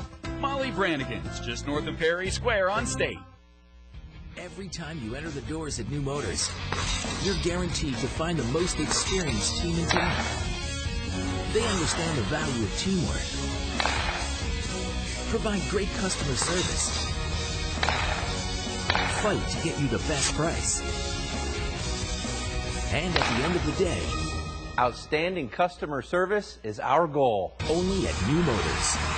When you visit, remember, tell them Larry sent you. Few things hurt as much as a family or relationship that begins to unravel, and the longer it goes, the worse it feels. No matter how bad it seems, it doesn't have to be that way. There is hope. If you or a loved one needs help, call Family Services of NWPA today. Counseling is available for families, individuals, and couples. Take the first step at fsnwpa.org. Family Services of NWPA is a proud sponsor of the Erie Otters. The new home of the Erie Otters, WRIE Erie, CBS Sports Radio 96.3 and 1260. Welcome back inside the Dordt Federal Events Center. I'm Aaron Cooney. It's the UPMC Intermission Report. The Otters with a 2-1 lead over the Flint Firebirds, rolling back with a pair of goals after Flint opened the scoring. As the Otters sit after one with the lead. Take a look at our recap and see how we got there. As it was 2 minutes and 30 seconds in that the Firebirds would open the scoring. Riley McCourt keeping the puck in at the blue line. Makes a little move that shakes Daniel D'Amato right off his skates. As he falls, it slides out to the neutral zone. McCourt moves his way left. Lots of room to skate. Drags it into the left wing face-off dot. The left-hander snaps it past the glove of Dan Murphy. And the Otters are trailing 1-0. No, 5 minutes later, a little under 5 minutes later, some great offensive zone work by the Erie Otters. Entitled on the near side corner. Top line on, Chad Yetman, Max Golod, Kyle Maximovich. Nifty passing to keep the cycle alive on the near side. They eventually find Golod, the left, or rather the right wing face-off dot, the left-hander. Able to sneak it through. Evan Morrison on the short side. Ties the game up at 1. Erie gets the first power play chance of the first period. Great work and great puck movement on that first power play for the Erie Otters to create opportunities. Flint very aggressive in their penalty killing, so they knew they had to work and move the puck fast. It's something they worked on yesterday in Saginaw during their practice time they had at the Dow Event Center. And they would find Chad Yetman in front after a great save by Evan Morrison on Max Golod. Erie able to work it back to the front of the goal for the tap in. 2-1. Erie leads with a power play goal. Shots on goal in that first period, 16 for the Otters, 12 for the Firebirds. 10 games in the Ontario Hockey League tonight. Everybody's in action. It's the out-of-town scoreboard brought to you by the Sheridan and Courtyard Erie Bayfront Hotels, proud sponsors of the Erie Otters. You ought to be staying with the best. A final from earlier today, 4-1. The Ottawa 66 roll over the Niagara Ice Dogs. In action now. Mississauga, 2-0 lead over Oshawa. Kingston, Frontenac, Peterborough, Pete's, they're even at 1. Owen Sound, Sarnia Sting, tied at 1. North Bay Battalion, 3-1 lead over the Sudbury Wolves. Saginaw Spirit, Sioux Greyhounds, they're tied at 1. Windsor leads London 1-0. Hamilton, Guelph, and 2-1 lead for the Guelph Storm. And Barrie and Kitchener, they're scoreless. Second period is next. You're listening to the Erie Otters Radio Network on CBS Sports Radio 96.3 and 1260. Jerry just gradually got worse and worse. Our doctor said the only thing that could save you is a live donor. Karen's husband Jerry had end-stage liver disease and needed a transplant. Our oldest daughter said, "Dad, I'm a match, let's do this." UPMC is the only hospital in the region that does living donor liver transplants. UPMC saved all of our lives. My girls still have their dad. I still have my sweetheart. I didn't choose to have my liver fail, but I did choose UPMC. At ServPro of West Erie County, no job is too big and no question is too small. So when fire or water damage strikes your home or business, call on ServPro of West Erie County at 814-806-1987. That's where you'll find a team of specialists that's faster to any size disaster. So when the things that matter most are on the line, call ServPro of West Erie County, 814-806-1987 to help make fire and water damage like it never even happened. Franchises are independently owned and operated. Listen to this. Do you hear that? That's the sound of all the people clicking on your website right now. That's right, crickets. Get a website worth clicking about. Call or text Epic Web Studios at 814-746-6987 and turn silence into this.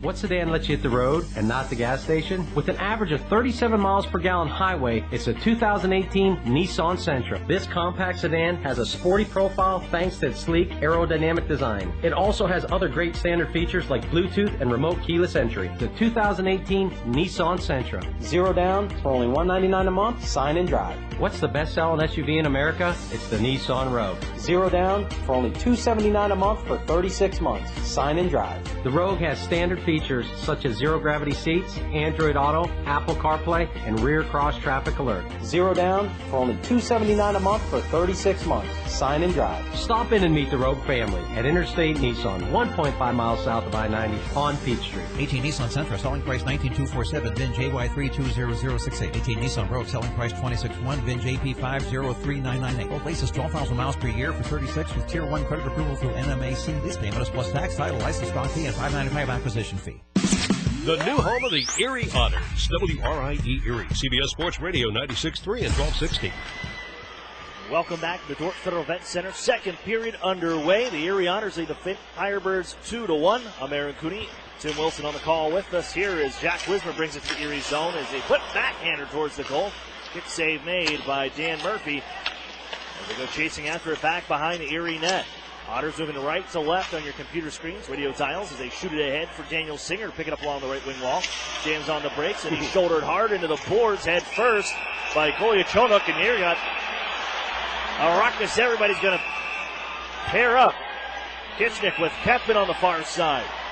He had Podubny put a shoulder into a man, and now things are going to die off a bit. Well, I guess we're back where we left off.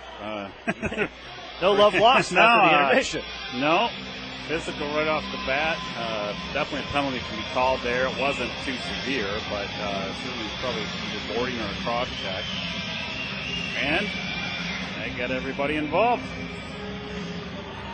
Kyle Maximowicz will hop over the boards and come look for a little discussion and see what is on the way, as does the captain Delandria for the Firebirds. That's a good time to remind you that our officiating crew is brought to you by visual options. Joe Monet and Ben Moser are 2 referees. Nick Bett and Joe Huddick are 2 linesmen. I don't think I've ever seen those guys call a game. I'd like to add Nick Bett lives 1 mile from me. Does he really? Yeah, I played neighbor. Yes, he's kind of my neighbor. Does he know you're on the call? Give him a shout out. Let's see what we have on the way. Just one in the penalty box. That is Coley Chonuk for the Flint Firebirds. And Erie's going to the power play here. Second time tonight. 1 for 1. Going to work with the number 1 unit. Here's Garrett put up. Flicked it along for Drysdale at the point. Maxim, and then snapped it back across the zone. Could be reeled in cleanly by Fidel, but he gathers it off the wall. Set up for Drysdale. Left side, Kyle Maximovich. Sends it down low in front. Goal line, hit save by Morrison. And another good one with his left toe. They'll find Maximovich. Wrist shot, deflected in front. Save made by Morrison and hoisted away by Flint. He has made a couple of great stops in this hockey game. None better than those 2 right there. Keep it a 1-goal hockey game. Another clear for Flint. Back on down. That hit a few things in front, and he was in the splits and made that stop on the Maximovich shot. And another one on goal line right in front from a short distance. Rimmed around by Erie into the zone. Going to retrieve is Alex Gritz. You'll find Max Golan along the near wall. He's tied up on the boards, and it's shoveled ahead by Harris. And another clear. Back down. Dan Murphy to move it. 50 seconds left in the Kolyachonok call. As Jack Duff in the second unit work ahead. Curtis Henry right side. Stick handles into the zone. Close to being offside. Looks like Gritz was really right along that line. Erie's going to find Jack Duff. Center point. Now Henry at the right circle. Backs up. Gives ground. Sproul left side in front. Tapped by Singer. And he couldn't direct it towards the net. They're generating chances on this quick puck movement on the power play. Second unit getting the handle. I don't know that Singer was the intended recipient on that one either. I don't think so either. Gritz was right there at the bottom of that right circle. It's going to be tied up in the Erie near side corner before Henry can dig it loose. He needed 3 helpers on that one. And the Otters move it right wing side. Emmett Sproul on for got the skates of Alex Gritz and carried away by Hunter Holmes. He'll jam on the brakes. Not a lot of time left, and unblocks comes Kolyachonok. Even strength now. Erie's 1 for 2 on the man advantage, but it generated quite a few chances. This one spiked into the zone of the Firebirds. Retrieved by Cohen, who ducks one check, works out towards the far side corner. Shuffled to the blue line. That's out of reach for Ryan Martin. A foot race to the Otter zone. Out to move it from the circles. There's goaltender Murphy, and look out, penalty on the way.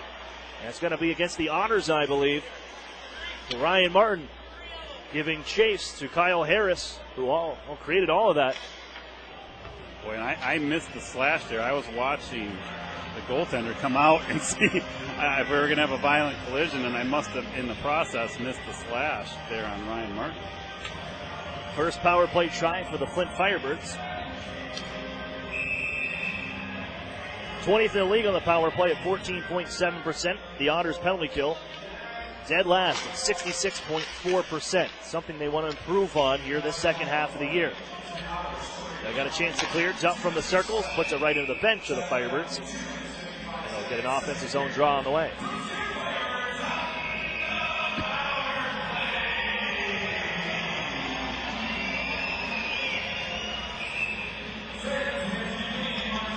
Erie's given up a power play goal in 8 of their last 9 hockey games.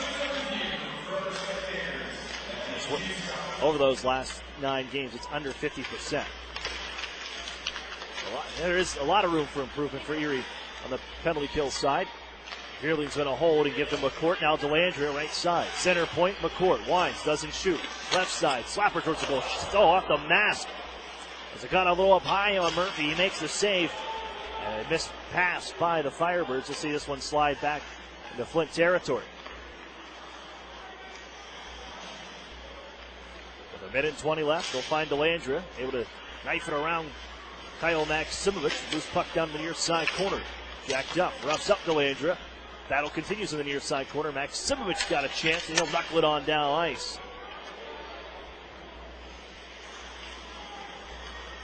Minute left. Moved ahead towards neutral ice. DeLandrea knocks it down. with his glove, moves it for Clark, but they give ground, the Firebirds do, as McCourt sets things up for Fedor Gordeev.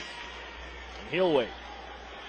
Sidecar to his left, but he skates right. Gordeev lofted into the zone, near side corner, turned around by Curtis Henry. He's looking for a call, not going to get one here as the Otters rip it off the glass, but not out. Kolyachonok with the left wing side. His shot blocked by Curtis Henry. Down the far corner, Drysdale. He's going to wrap up Clark along the boards. Gathered in by Phibbs. They work it to the point with 25 seconds to man advantage. Kolyachonok near side. Gordeev puts it in front for the tap, and Harris couldn't get the tape on it. Kolyachonok once more. Near side for Wismer. Angled off the boards for Gordeev at the point. Wrist shot with traffic deflected just wide by Clark. And now Henry's going to put a shoulder into a man. Time ticking down on the power play. 5 seconds left as the battle along the far side wall. Worked ahead by the Firebirds. Erie's going to have a chance. They can't get it out. Kolyachonok keeps it alive. Erie now can move it along after the misplay. And Martin, left side on the box, into the zone. Protects. Get a shot away as it rolls past into the near side corner. Away from the cage of the Firebirds. Nothing against Marty, but if it's any other, it's a forward. I was going to say the same thing. Not your breakaway guy. Lifted ahead and out of play by the Firebirds from neutral ice. Face off on the way. We're even strength 5-on-5. 2-1 Erie with 14:39 to play in the second. The bench stands up. You see that puck slide out for the guy that's just stepping out of the box, but he just doesn't have the motor as, say, maybe a Kyle Maximovich or. Did have some time to get the shot away. And he tried to go pretty deep with it.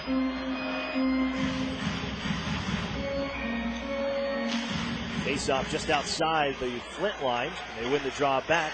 And they'll find Yuba to tuck it out to center. And it comes right to Emmett Sproul. Sproul's been kind of a magnet to the puck here in that first period. And somehow I don't think that was his intended design when he lifted the puck ahead and somehow found it on his tape to dump it in from the neutral zone. Firebirds able to clear. Kishnick will settle it down for Erie. Ahead for Alex Gritz. Sidesteps one checker. Walks into the zone left wing side. Going to drop it off for Hoffman. Found by Kishnick. Open fan on the play though. And away come the Flint Firebirds after the takeaway. Left wing side. It's Holmes with Yuba. Holmes shoots. Misses wide on the glove hand side. And on out to center to be settled by Håkan Nilsson. Ryan Banks takes over, the former London Knight. Picked up early part of the season when the Flint was down a few defenders. And Erie's got another chance here. Joe Mack, pedal to the middle into the zone. Left side, Mack across for Singer. Buries it. Otters force a turnover, create a 2-on-1. And Daniel Singer finishes off the Joe Mack pass. It's 3-1. Well, a nice look by Joe Mack. I was wondering if he's going to shoot. Come in in his off wing. Great chance to shoot, but the defenseman goes down, feeds it across. Perfect play. That makes up for the missed break. The Otters will take it, a 2-goal lead. Daniel Singer with his 7th of the season. And of the last couple of weeks, right before the season, when Chris Hartsburg put this unit together, Joe Mack moved up. You lost Peter Chaika. But Joe Mack, Daniel Singer, and Gara Podobny, they've been pretty productive for the Erie Otters. And they've developed some chemistry over the last 2 weeks or so. Last 2 weeks of hockey, we should say. Here's Drysdale trying to bring it to the front of the net. His backhander, they couldn't slow it down. It's moved out of the circles by the Firebirds, and they charge out the center ice. Jake Durham coughs it up to Drysdale. Looks for a pass, and it's going to be worked ahead for Gara Podobny. Steps around one man. Joe Mack follows up right side. Mack walks in. Red shot misses wide on the glove hand side.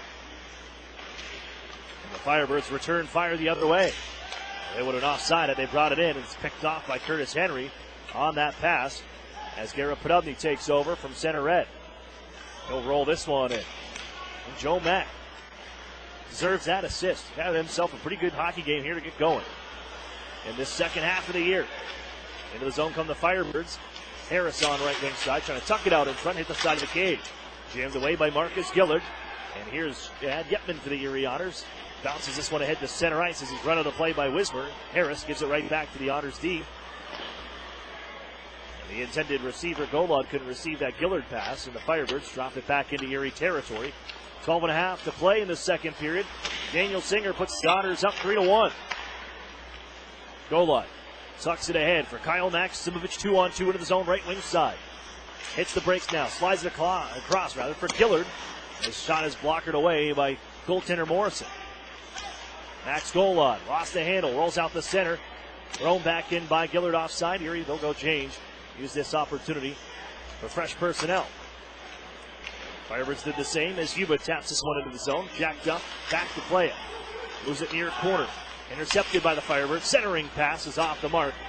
The backhand try by Yuba and on out way to their own end as Håkan Nilsson has to move it. Chopped in once more by Yuba. The Otters ahead 3-1. Here from Flint, looking to complete the series sweep with the Flint Firebirds on the season. Elias Cohen can skate this one to head to center ice. He'll find Selin left wing as he tries to bring this across the line. Cohen a little bit ahead. Offside, the whistle.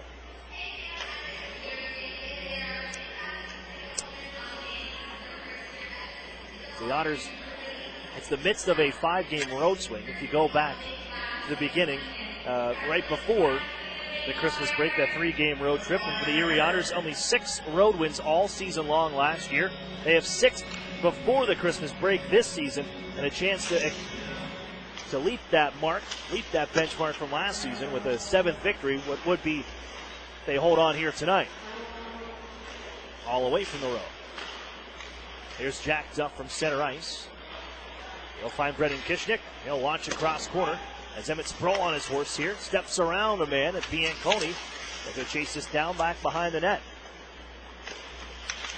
Flipped along the dasher for Alex Gritz. Held in at the point. Sproul chasing once more. Kolyachonok. They would have knifed it along the near side wall. Found by Gritz. Hit shot from the half wall. Snapped off a couple bodies. Never made it towards the net.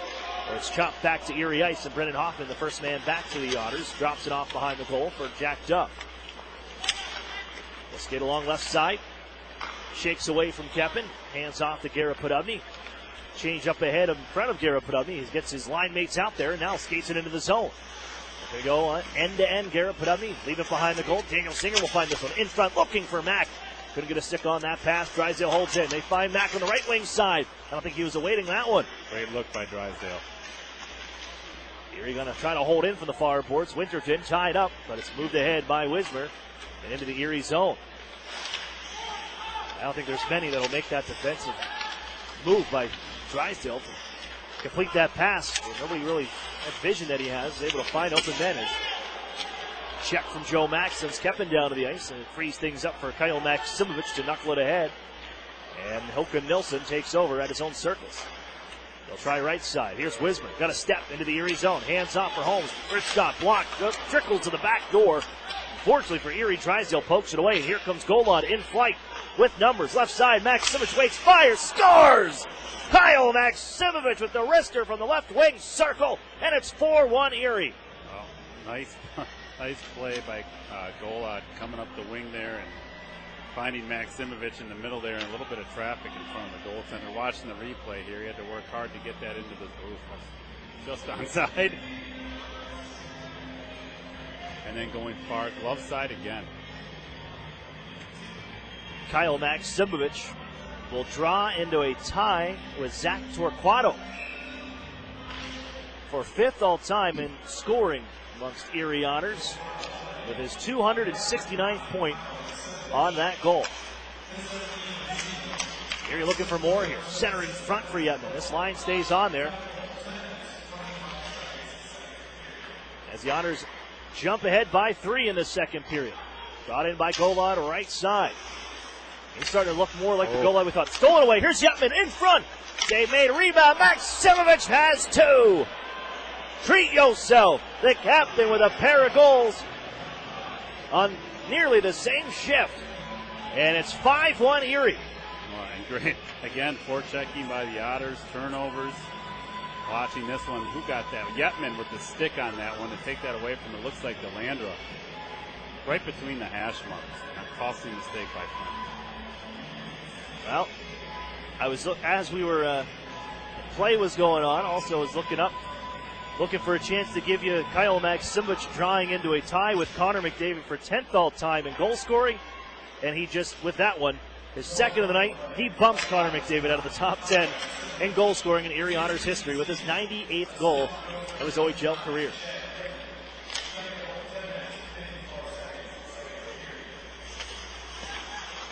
Otters crash down to the near side corner. move this puck along the boards. D'Amato has it knifed away from him. Keppen will take over. And Elias Cohen gets it right back as he just runs into Keppen and had the puck. Here's Jack Duff now. A little bit of trouble on the near boards. Escapes two. Evades both checkers and then floats it in from center red. Morrison's going to cover this one up. D'Amato was hustling after it. With 8:23 to go here in the second period, the Otters with a trio of goals. 5-1 Erie here from Flint. I didn't really see this coming in the second period. I thought we were going to have a little bit more of a battle throughout the night. We'll see how Flint responds to this. A good first period, I thought, for Flint overall, but obviously this period not going too well. Lots of mistakes. The Otters now up 5-1, up on shots, 21-14. The quality chances are not close. No, even the few that didn't get on goal, Erie has had multiple opportunities. This could be a lot worse.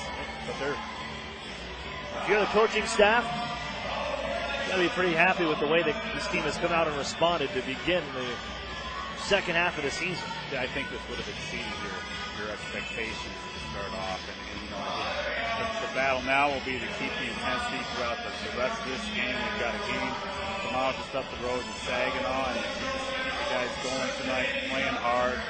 But so far, it hasn't changed. They came into this period skating hard, and we'll see the remainder of the second. Otters fans reminded that Dean's and True Moo milk, the official milk choice of the Erie Otters. That's Dean's and True Moo. Pick up a gallon today at your local grocer.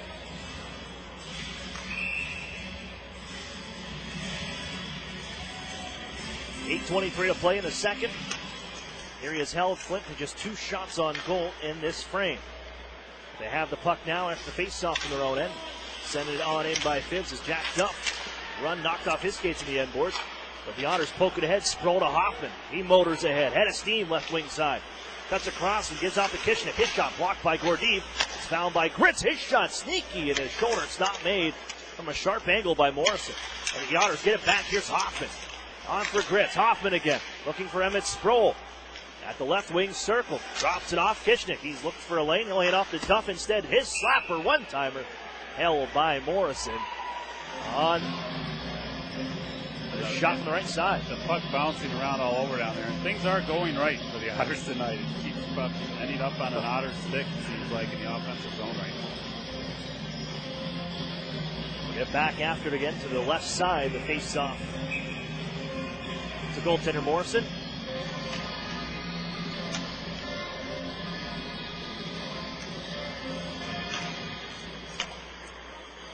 Won by the Firebirds. Sent around the near side. Curtis Henry crashing in. Kolya Choduk. They'll try one more time. An A-rated prospect for the upcoming NHL draft. Native of Belarus. Originally drafted by the London Knights in the CHL import selection, but they had too many imports and they got a couple bodies come their way, so put them on waivers. And Flint, at the time, who was short on defensemen, they still are missing Dennis Busby. He's only played 2 games in the last 2 years. Dennis Busby out with an injury to start the season. Kolya Choduk comes to the Flint Firebirds and has been a pretty solid player for him on the blue line. 13th in rookie scoring. Erie on the cycle inside the offensive zone. Poked away from Joe Mack, and Veerling just clears it. He sent out to neutral ice. Moved by the Otters. Just Kolya Choduk sidestepping one man, but follow up by Garrett Podubny, and we get the puck back. Henry, Dita, Jamie Drysdale. Looks for the passing option. He puts it right off the helmet of his own man, Max Golod, and results in an offside call to the Flint Firebirds. With 6:38 to go, second period. 5-1 Erie. Erie has scored, so until this point here, it's 5 unanswered as we roll along. Flint opened the scoring. The Otters the last 5.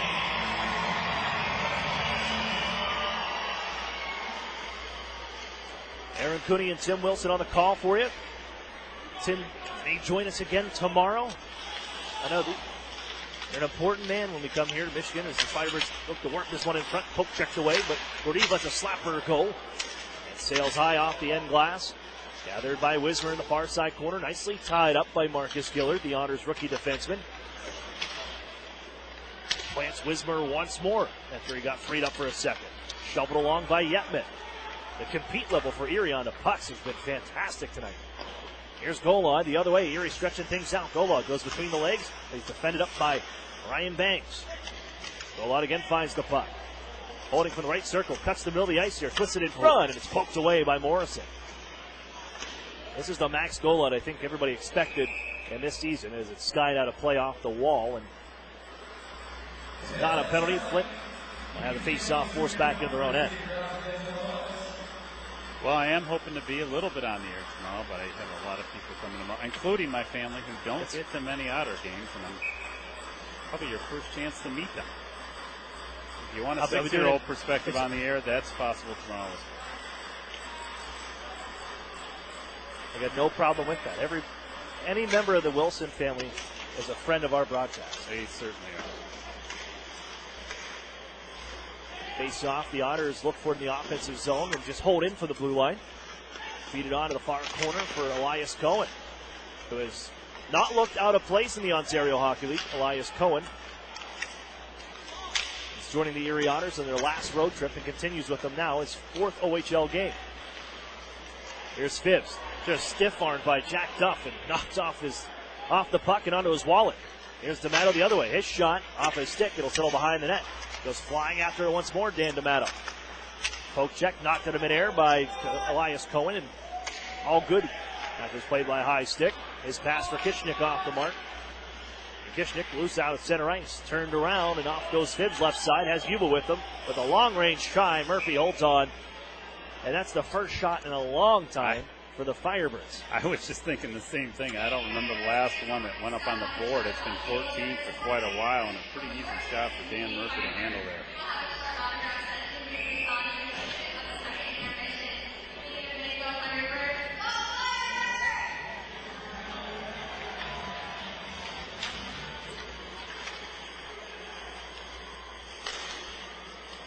They're going to go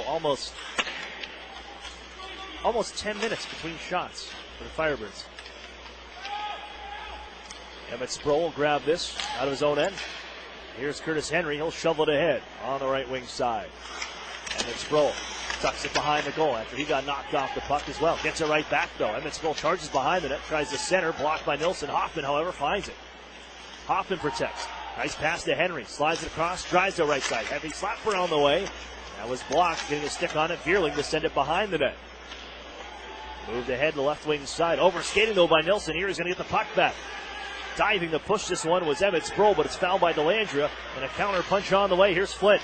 Left side into the zone. Block on the pass. Drysdale takes it away and grits. Will counter for Erie.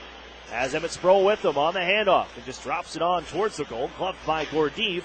Didn't have to go up high for that one at 6'7". Moved by the Firebirds and again slid into the zone. Gillard finds it behind his own goal. Garrett Podubny now weaves from one as he sidesteps Winterton, drags into the zone. Podubny trying to go right down the middle. But he's bumped off the puck and it's covered by Morrison as he almost ran the gauntlet, Garrett Podubny. He almost did. A lot of traffic to get through there, though, to get a shot off. But I would have been through 3 people at that point. You can take chances like that at this point. 3:35 remains in the second period. 5-1 Erie. Coming up in the next intermission, we'll hear from Dominic Hennig, play-by-play voice of the Flint Firebirds, on next. Here's a steal by Flint. Wismer with a 2-on-1 trying to center. Nobody home. And Erie gets a chance of their own. Joe Mack cuts around one man, but it's taken off his blade by Gordeev in that long reach. Sent back to Erie ice. Here's Mack, shouldered by Wismer. Pushes it up the boards, continues with it, but Kolyachonok able to stymie him, and Erie gets it right back. However, played by Gillard, and here's Podubny left side. Drags, fires, glove save, and holding on is Morrison for the whistle. And the draw to his right. Again, throughout the night, Erie winning most of those battles for loose pucks.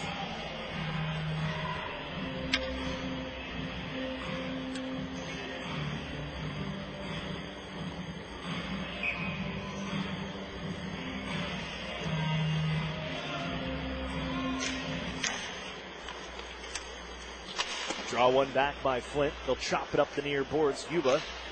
And then once more for Harris. Pass intended for Clark, but he beats out the icing call. And finds it in the corner. Pushed by Jack Duff. Maxim there also. Looking for another hat trick against the Firebirds. He had one in the opening game. His first OHL hat trick, the Overager. He's got 2 tonight. He helped push the Otters ahead in the second period. Erie springs loose out to neutralize. Gola looking to settle it down for Yetman on the backhand. Twists it back in front. Almost onto the tape of Maxim Nilsson.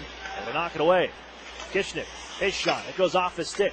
Knocked loose by Golod, and Jack Duff will keep this one in. Heavy collision along the glass by Duff. He was bumped by Yuba, and Erie finds the puck in the zone. Looking to center in front was Golod. That was just out of the reach of Maximovich and Yetman. And the Firebirds will find it and leave it towards the Otters net. Removed by Murphy, and now Duff. Headman pass for Kyle Maximovich. Gives some ground now. As the Otters are at the tail end of the shift here, as it's almost reeled in by Yetman, the intended pass. Grabbed by Flint. They just delivered on towards Erie ice. And there are 2 to go here. Delandra looking to tuck it in on the far side post. No room in the end. It's lifted ahead by the Otters after the stop by Murphy. Hand pass called. Guilty are the Firebirds. The face-off will be in front of the Erie bench with 1:38 to go. 5-1 Erie Otters. A 3-goal period. Looking to snap the 2-game losing skid they find themselves on towards the end of the first half. And in game number 34 for the Erie Otters, this is the exact midway point of the OHL season in terms of number of games.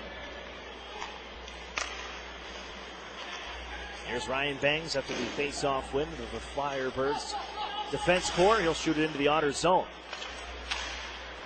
Very quickly moves us ahead. Selling to D'Amato. Chips and chases here. Get this away from Bianconi, who drills it around the boards. Slowed by Holmes, and ahead they come. Winterton nicely poke checked by Henry. And the Otters find it with Drysdale and on for D'Amato. He's the only one in the neutral zone. So following up was Curtis Henry, taken off of his blade by Bangs, and Winterton has the puck. His shot, right side, stopped by Morrison. And with 1:01 to go in the second period, 5-1 Erie. A little bit of work for Dan Murphy to slow towards the end of this frame. And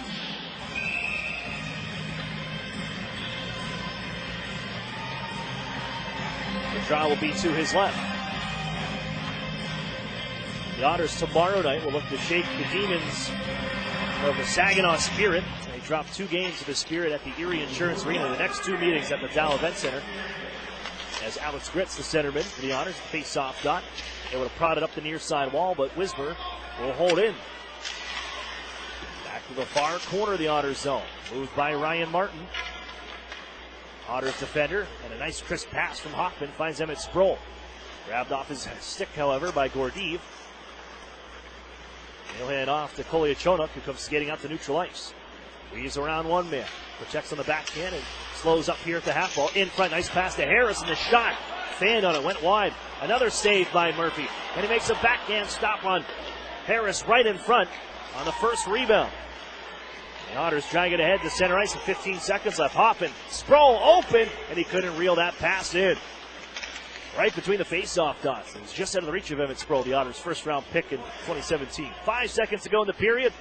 Firebirds head back behind their own net, and the Otters will just watch as the time rolls off the clock to signal the end of the second period. Maximovich twice. Daniel Singer on the board as well with the 7th of the season. And the Otters make it 5-1 here from Flint. Well, in a period that couldn't have gone much better for the Otters that time. Again, I wouldn't have thought that was going to be our result after 2, after seeing what we saw in the first period. But Erie winning really every facet of the game right now. Yeah, they outshoot Flint 12-6. And also held the Firebirds without a shot for nearly 10 minutes in that second period, and just poured it on. You're right, bouncing pucks. The Otters are doing a great job creating the opportunity to force some turnovers in the offensive zone, and then they're also finishing on their chances. That's a great sign for Erie moving forward, as I know they've been waiting for Max Golod to get going. It looks like he's found his hockey game, and he's producing as well. He's got a 3-point night, a goal and 2 assists for 77. I see somebody just gave Maxim a puck. Oh, I guess it's given to a fan. I just wondered if anybody had an important goal there. Just handing it off to a fan. Okay. Right by Doug Blair. Super fan. Tim Wilson, super fan, Doug Blair. Otters bus driver. Doug Blair is going to meet my son tomorrow, who I promised a tour of the Otters bus. Not too interested in the game, but the bus I'm sure he's going to be really excited.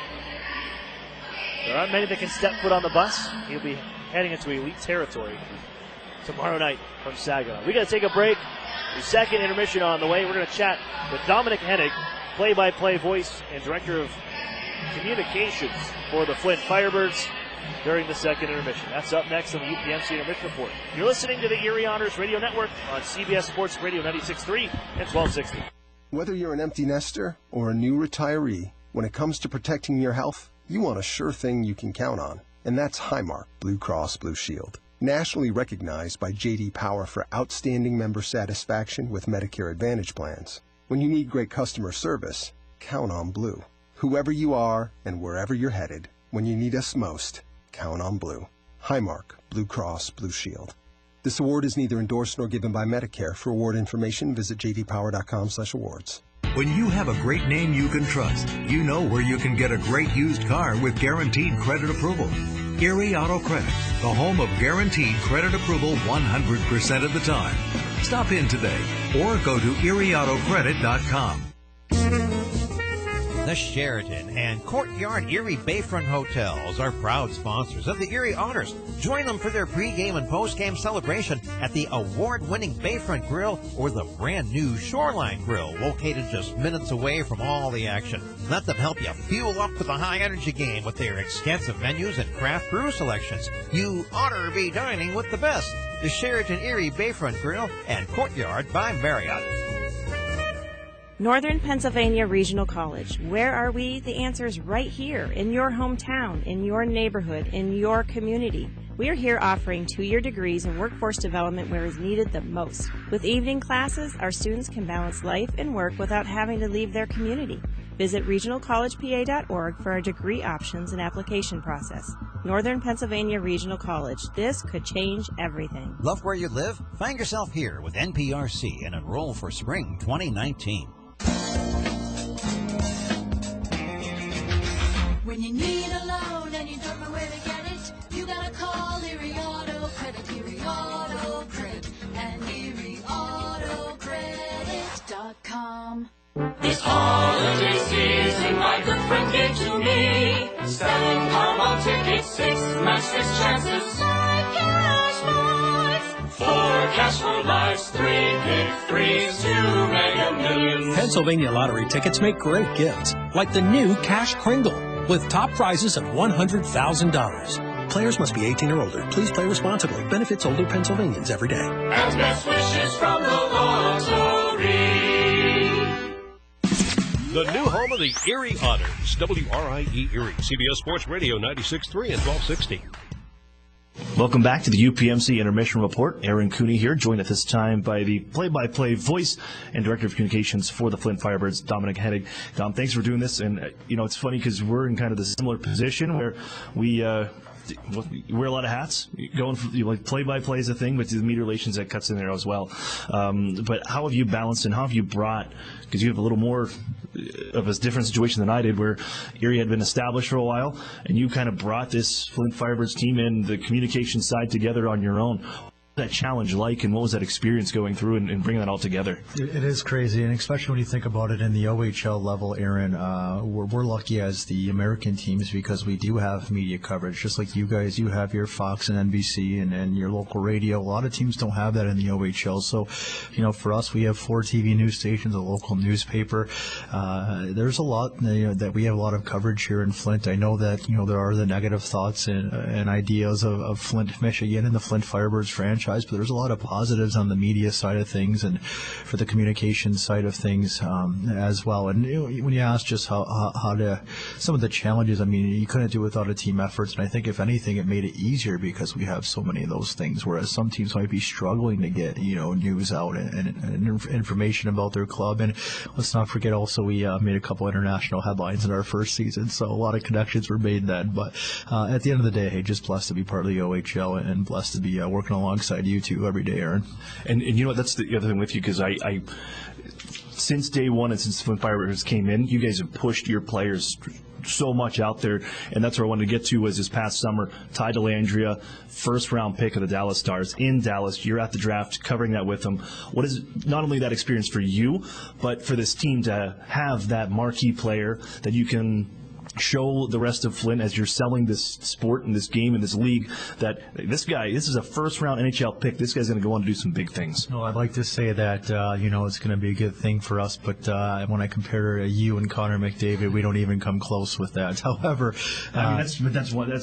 I was once in a lifetime. That's never going to happen again. Yeah, no, that was a lucky spot for me. But man, and you see it too. There's so much talent you can go out and sell, and it seems like Dellandrea may be that key guy for you guys. He is, and for us again, with you mentioning it's the beginning, starting a franchise from scratch. Well, this was, we always talk about the OHL, and our tagline is hashtag gateway to the NHL. That's how we try to get it out there about what this league is, and of course, your fan base now knows what this league is. But for us to have that first round draft pick, we went from selling an idea to actually showing it become reality. The other special part about it, too, is the draft was in Dallas, and Ty was Dallas's first-round draft pick. So, instead of just following him with a camera to the stage and to a couple interviews and back to his seat, it was different because from there he got the chance to go to the locker room and start sizing up gear, and then take the elevator to the suite level, go to the owner's suite, meet all the owners and stuff. So it was a different way to look at it. And then I'll never forget this. The next day I woke up at the hotel and the newspaper was on the ground, and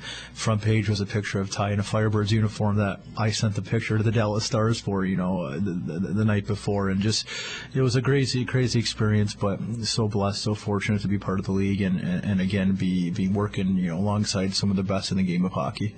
And I'm wondering now where that front page is at. I figured you would keep that with you and bring it back here and frame it in the office. Well, tell me about this team right now. I know it hasn't gone the way a lot of people thought. I think a lot of people thought Flint Firebirds, it's just time to take a step forward coming into this year. Obviously, ending this first half of the season with a pretty big win against the Kingston Frontenacs. That's going to put a good taste in this mouth for this group going into the break and now coming into the start of the second half and maybe make a push. Yeah, that's always the hope, of course. It's been a rough year for this hockey club, and you don't want to make excuses, but honestly, my time in hockey, which has been short compared to a lot of others, this is my 12th year. What could go wrong has gone wrong for this franchise this year. I mean, the three best Firebirds defensemen were out before the season even started. You had guys suspended, goalies suspended for shooting the puck over the glass. When was the last time you ever heard of that? 5 games. So, everything that could have gone wrong has gone wrong. Even Ty Dellandrea has missed time, and I would think I was telling you, or you saw it was in Erie at your building last. Where we have zone pressure there with the extra attacker out, and we pass back to the defenseman, and it goes all the way down into our own net. You can't try that again if you want it. You know what I mean? But honestly, everything that could go wrong has gone wrong this year. It's been crazy. I want to make a book about it or a movie about it. But this franchise, they won 7-1 in their last game against Kingston. Kingston, though, was 19th in the league. You don't want to look too much into that. However, as a broadcaster, more wins would be nice, but also who's up for exceptional status in the OHL draft this year. So it is what it is. I'm just calling hockey games at this point. Well, everybody, you can play armchair general manager, but Erie and their fans know what an exceptional status player can do for a franchise. Dom, thanks for your time here. I appreciate this, and keep up the great work. Aaron, you're the best in the league. Thank you. That's Dominic Hennig, play-by-play and director of communications for the Flint Firebirds. We've got more coming up. You're listening to the UPMC Intermission Report on CBS Sports Radio 96.3 and 1260. As a CEO, I want the best from our employees. In return, they want the best from their company, especially when it comes to their health benefits. That's why we choose UPMC Health Plan. It gives our employees in-network access to the best doctors and hospitals, including the world-class care of UPMC. And the best part? It's affordable for all of us. For the quality, affordable coverage your company deserves, here's the plan. UPMC Health Plan. Meet you at Molly's before the game, after the game, or for the game. The modern Irish pub is the Otters away game headquarters with live stream broadcast. Molly Brannigan's hospitality is rivaled only by her cooking. Our new menu features the finest homemade Irish fare, along with a wee bit of the unexpected. Happy hour is the perfect pregame. Score with buy one, get one appetizers and discounted drinks. And don't forget to try our Otters signature sandwich, the ultimate fan food. Molly Brannigan's, just north of Perry Square on State. Every time you enter the doors at New Motors, you're guaranteed to find the most experienced team in town. They understand the value of teamwork, provide great customer service, fight to get you the best price, and at the end of the day, outstanding customer service is our goal. Only at New Motors. When you visit, remember, tell them Larry sent you. Welcome to Tim Hortons. I'll take a coffee and... How about a bagel breakfast sandwich? They're just 2 for $4. Oh, I like that. Freshly prepared with savory sausage, fluffy egg, and melted cheese on a freshly baked bagel. Just 2 for $4. I like that. I just fist bumped your speaker. Oh, I just fist bumped you back. Get 2 sausage, egg, and cheese breakfast sandwiches on a plain bagel or English muffin for just $4. Or mix and match for $4. Great quality at a great value. It's all good at Tim Hortons. No substitutions or additions, limited time only at participating restaurants. Few things hurt as much as a family or relationship that begins to unravel, and the longer it goes, the worse it feels. No matter how bad it seems, it doesn't have to be that way. There is hope. If you or a loved one needs help, call Family Services of NWPA today. Counseling is available for families, individuals, and couples. Take the first step at fsnwpa.org. Family Services of NWPA is a proud sponsor of the Erie Otters. The new home of the Erie Otters, WRIE Erie, CBS Sports Radio 96.3 and 1260. Welcome back inside the Dordt Federal Event Center. Erie Otters with a 5-1 lead over the Flint Firebirds through 40 minutes of play. I'm Aaron Cooney. We're in the UPMC Intermission Report. Let's take a look at how we got there. The Otters, they are rolling. This is a V8. Just flying around the track right now. Erie working on all cylinders here in this hockey game. Maybe a little stunned after the beginning. You give the first goal up at 2:30 from McCourt, but it's been all Erie since.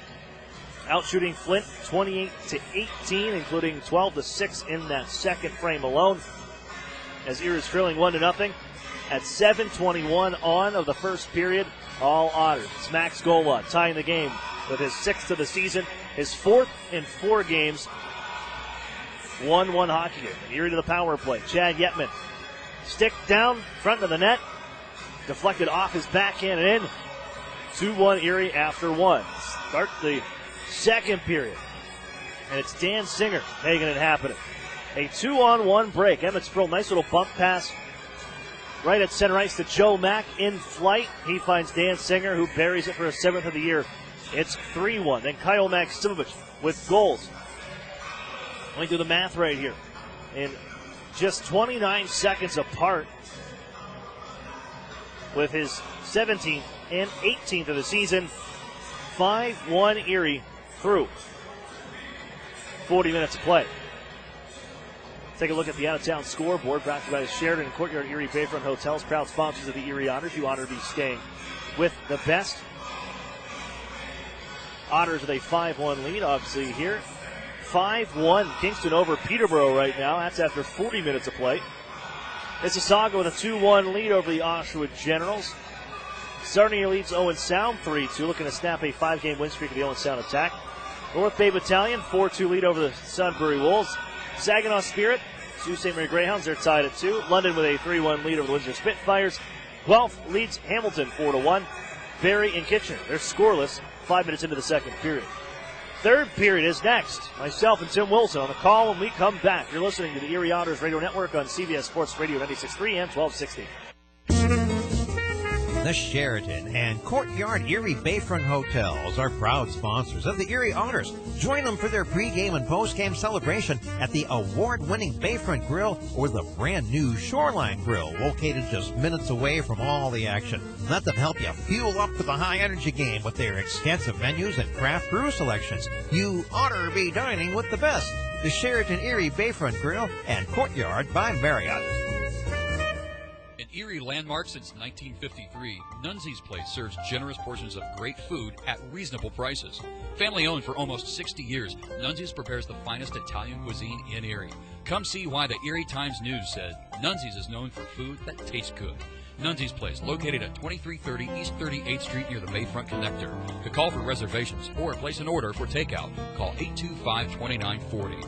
Nunzi's, known for Italian food that tastes good since 1953. Okay, we're going to keep this quick. Because at Blaze Pizza, artisanal quality at crazy fast speed is what we're all about. Fresh dough made from scratch daily. Walk the line and choose any toppings you like. It's all one price. Then it's just 180 seconds in our blazing hot oven for fast fire perfection. That's Blaze Pizza. Sound good? Then come check us out and build your own pizza at Blaze Pizza. Peachtree Square in Erie.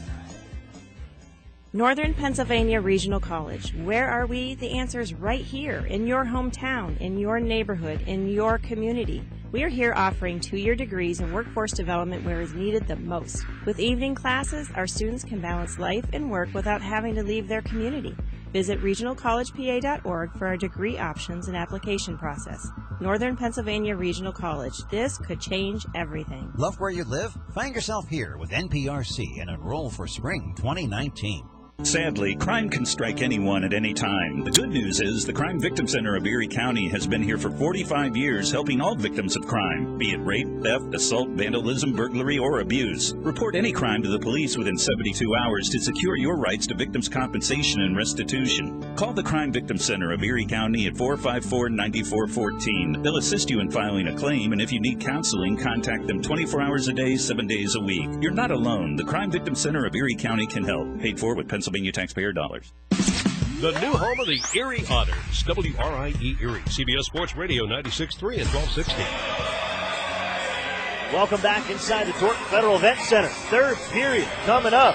Otters with a 5-1 lead over the Flint Firebirds. I'm Aaron Cooney, Tim Wilson with you. 20 minutes on the clock here. The Otters are staring down their 7th road win of the season and win number 14 on the year. Here's Podubny, right wing side, carries into the offensive zone. He's already picked up a point on the evening, an assist back in the first. As it's returned back by the Flint Firebirds to Erie Ice, Singer will take over. He's got a goal to go with as well. On for Podubny, right side, skates across the blue stripe. Pulls up, looks for an option. Looking to hand off to Joe Mack down along the goal line.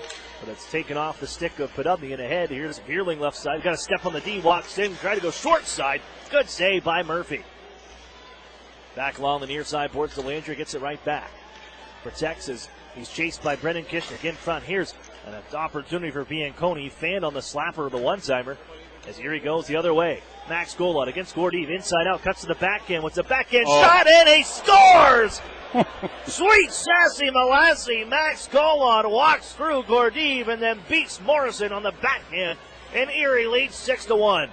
I don't think he could have placed that any more perfectly than he did after all his razzle-dazzle coming in here, and just far side. What a shot. Oh, Max Golod. Max is back, baby. Give him a 4-point night. 2 goals and 2 assists.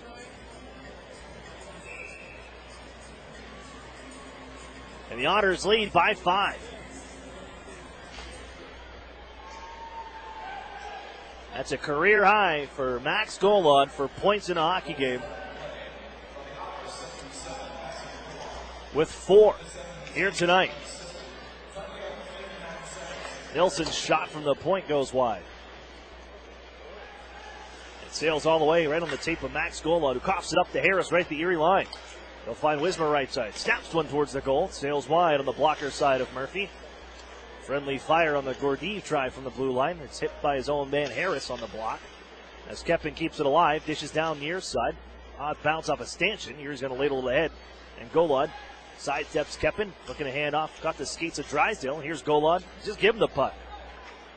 And off he goes with Yetman. He'll drop it on goal. Morrison to move it. And moved by Nilsson, and the jeering cheers with the stop for Morrison from the crowd in Flint, the Dordt Federal Vet Center. 6-1 Erie here in the third period. Marcus Giller going to move this one from the far corner. Goes right under the stick of Emmett Sproul, and they wave off the icing. As it was played behind the net by Morrison, and here comes Yuba on the counter, however. Drops it off for Holmes. Wrist shot off the stick of Alex Gritz, and it sails high over goaltender Dan Murphy. McCourt taken away by Sproul. And moves this out towards neutral ice. Hoffman furthers it along. It'll trickle down to the near side circle where Morrison slows it down. Finds Kolyachonok. He's ran to the end boards by Brennan Hoffman. And Erie after the puck along the half wall. Yuba just gets underneath it as he escapes the pin from Gritz. And moves this back to Erie ice. Ryan Martin sidesteps Winterton. Nicely protects the puck. And with possession, hands off. Oh, almost lost that one to DeLandria. Durham's going to follow up and bring it in. Durham, poke check. D'Amato and Martin team up for that one, but a shot from the point on the way. Murphy makes the save on the slapper from Ryan Bangs with 17:03 to go here in the third. Well, and early here in the third, it'll be interesting to see what the intensity is here with 6-1 Erie lead right now, and how both teams play this one. Both teams do play tomorrow night. I think it's superhero night tomorrow for the Firebirds. They take on the Windsor Spitfires. Shot, one from the point. Bangs again, has it fought off by Dan Murphy. May have been deflected in front of the goaltender. The Otters, of course, will visit the Dow Vet Center for the first time this season. Take on the Saginaw Spirit. As D'Amato slides it in on goal to Evan Morrison. He'll just hold on. Gain the whistle. 16:44 to go here in the third period. 6-1 Erie on the back of a 4-point night from Max Golod. The face-off will be to the right of Evan Morrison. Erie kicked off the first half of the season against the Flint Firebirds in the 12-1 victory on the home opener. And now, kicking off the second half, it's going pretty well once more for the Erie Otters. Erie scored 7 in the third period against the Flint Firebirds in that home opener back at the Erie Insurance Arena on September 22nd. Sent back to Erie ice. I don't think he'll put up 7 in the frame, but who knows? Tapped in front for Harris, and it's blocked by Erie's defender, Brendan Kishnick, who was in front of his netminder, Dan Murphy, to help out. 1 and 2. The numbers on the jerseys, the team up for the stop. Set in for Drysdale. He drops it off for Kishnick, his partner at the time. And ahead for Chad Yetman, bounced off of his stick, and will make its way out to center ice. Let's throw him back in by Yuba, and Kishnick again to play it. Kishnick, first-year man for the Erie Otters. Battling along the far side circle, thrown in front by Winterton, nobody home. Swept to the corner by goaltender Murphy. Kolyachonok holds in from the line. Hands off across, back door, try, and Yuba can poke it in. It's 6-2. Well, and turnover there in the defensive zone by Golod. Trying to throw it up and put it right on the point. Good play by Flint there, but Erie's own fault on that one.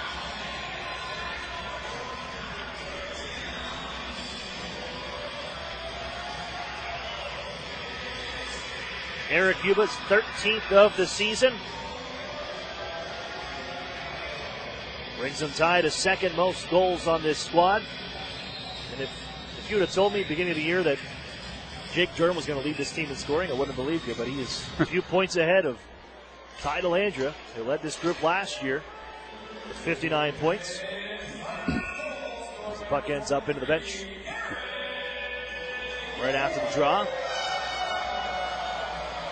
But Yuba's 13th of the season, the 9th round pick in 2016 of these Flint Firebirds. It's a 4-goal game here in the third. Drysdale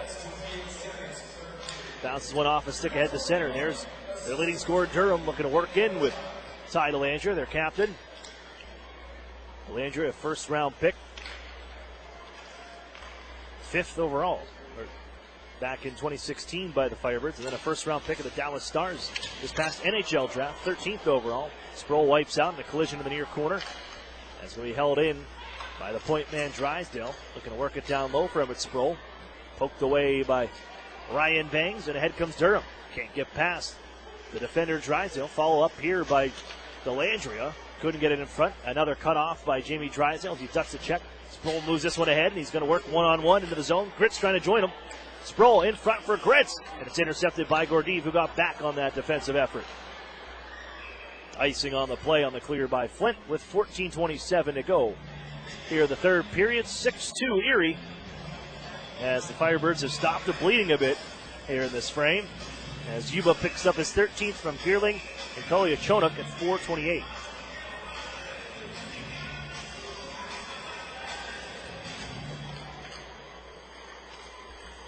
Gillard at the point. Shot off the end boards. In front to Matto. Denied by Morrison. Smart heads-up play by Gillard to shoot it off the end boards. It skipped right to the front of the net for D'Amato. Better save. Here's a play in front. Fearling going the other way. Hish. Breakaway try. Stopped by Murphy. Want to go 5-hole. Murphy denies him. Here comes Brendan Selleck. His intended pass knocked away by the Firebirds, and they come back the other way, rambling to the left wing corner, Harris. And then Kepin. Shuffle for Phibbs in the near side corner. Cohen after it. Cuts it. Oh, hands it off right in front. Here's Kolyachonok. Wrist shot off the pipe and settles in the far side corner. Here's Wismer. Now the Otters, you're getting a little careless with the puck right now in your own end. And the Firebirds starting to bruise something here in this third frame. Phibbs will find it, or rather Wismer once more along the near side. His pass through the blue line, intercepted by Cohen.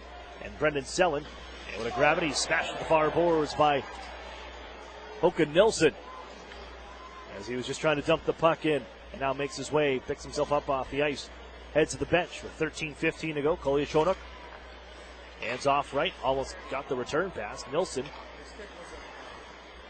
had that one blocked by Joe Max, and now he throws it up the far side wall to center, and Erie takes over with possession. Dan Singer bumped up the wall for Joe Mack into the zone. Ducks the check from Yuba, but loses the handle as Garrett Pedubny will chase McCourt back behind the net.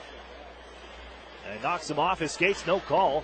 Kick save made on a one-timer from the point as Morrison stops Duff. Kishnick now working on the forecheck. Kishnick behind the net. And on for Garrett Pedubny in the far side wall. Everybody gets back to their positions as Erie leaves it behind the goal. Holmes is going to find it. He sends it out far side as Duff comes running, puts a bump onto Yuba. And from center red, the Firebirds will find it and just dump it in. With under 13 to go. Pass ahead by the Otters. There's the goaltender Murphy moving it, almost taken away by the Firebirds. As Delandria slaps one from the blue line to settle in the near corner. As Erie works it up the near side wall. Kishnick hands off the Duff and back to Kishnick. Snapped ahead for Golod. Reels it in off the far side wall. Max Golod, wrist shot, sails wide. He's never had a hat trick in his OHL career. 2 tonight. Kyle Maximovic from center ice brings it right back in. He's got 2 as well. Rubbed out of the play, Kyle Maximovic. On a hit on the far side wall. Chases after this one. Puts the stick on to Gordeev, and Gordeev forces a turnover. Here's Maximovic. His shot, partially blocked, kept away by Evan Morrison. Here he looks to find Maximovic one more time. That pass is blocked as well. Henry's going to hold in twice. Behind the goal, Yetman finds it once more. Looks to pass out in front. Found by Maximovic. Throws it to the goal. Save made. Rebound. Found again. Maximovic not to be denied. Give him the hat trick. It's 7-2.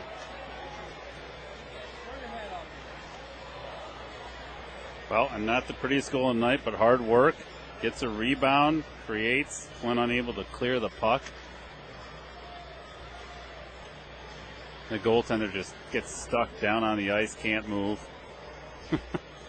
There was just nothing. He made the first 2 saves on Maximovic. Third time's a charm. And eventually just able to slide it into the goal. Give Maximovic his second hat trick of the season, second of his career, both of them here against the Firebirds on this season alone.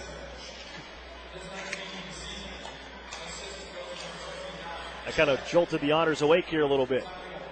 As Gillard finds the puck ahead for Gritz. Look out. Ducks the check from McCourt. Kyle's had him with the head down, but Gritz gets it back, puts a shot to the goal that sails wide. Lifted ahead by Geppen to be settled by Hoffman at center red. Directed into the zone by Alex Gritz once more. McCord will find it and has some time back behind his own goal to set the breakup out as he looks ahead. Under 11 to play in this final frame from Flint. The Otters by 5, 7-2. Look out, they hand off right in front. Sproul puts it off the crossbar, and Martin looking to hold in. It's knocked away by Bianconi. They got numbers ahead. He can't find the puck though, Bianconi. Allows Erie to get back in position and allows Gillard to head over. Poke the puck away from the intended passer as the Otters will grab it as Gritz. Ahead for Emmett Sproul. That was gift wrap for Emmett Sproul. And he wired that shot, but caught the crossbar. Fought for it center. Firebirds take it. They'll find Kolyachonok. Wheels and deals out through center ice and weaves his way in right wing side. Centering pass in front, looking for Clark. Couldn't get the stick on it. On the back door. Bouncing on the near wall. Cohen. Jar loose by Selin. And here's Ryan Martin of the Otters to put this one ahead off a glove to center. In front of the Erie bench, it's Brendan Selin. Poke loose for Dan D'Amato. Tries to work in right wing side. D'Amato gonna put it onto the backhand. Nicely defended by Håkan Nilsson, who took away the time and space. And it's worked. Odd bounce off the corner boards, and almost fortunate for the Erie Otters. Recovering of the Firebirds. Moving out the center ice. And rip it in cross corner. Drop it to the left side of Erie's ice. With 9:25 to play here in the third. 7-2 Erie. Selling cross ice feed off the skates of Singer, who reels it in. 1-on-4 towards the zone. Try to make a move on Gordiev, taking away Bangs, and Erie gets it right back and almost put towards the net by Garrett. Put up. The Firebirds the other way. Durham, watched by Duff and forced back behind the net to the near corner, plays it to an open point where Gordiev has to pick it up at center ice. And the Firebirds will reset from their own end. Ahead for Vierling, steps across the Erie zone. Between the legs of Kishnik. His pass off his skate, fouled by Jack Duff. And here's Garrett Podubny getting the motor going. Slides it across the ice to be hammered off the near side wall. And Delandra picks it up, catching Erie in a change. Delandra waits in front, sliding across as Murphy denies Vierling on the 2-on-1. The Otters cough up possession at the line of the Firebirds once more. Delandra brings it on in. Right side, man open, wrist shot off the crossbar as Nick Wismer puts one off the pipe. Here's Nelson now. McCord with center point area. Rester. And it's nicely blockered away by Murphy. Rebound to the near corner, Wismer. Shouldered by Henry. Joe Mack steps into Vierling. Found again by the Firebirds. They look for McCord. Fakes the slapper. Steps around Singer. Walks to the circles. Power move on the way. Backhand try by Wismer. And Murphy says no. He'll hold on with 8:04 to go in the third. 7-2 Erie Otters. That's the most prolonged offensive zone time, and I think Flint has had since probably the first period, moving it around down there.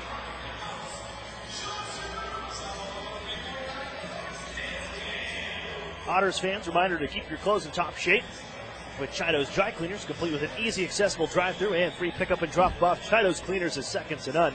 That's Chido's Dry Cleaners, the official dry cleaning service provider of the Erie Otters.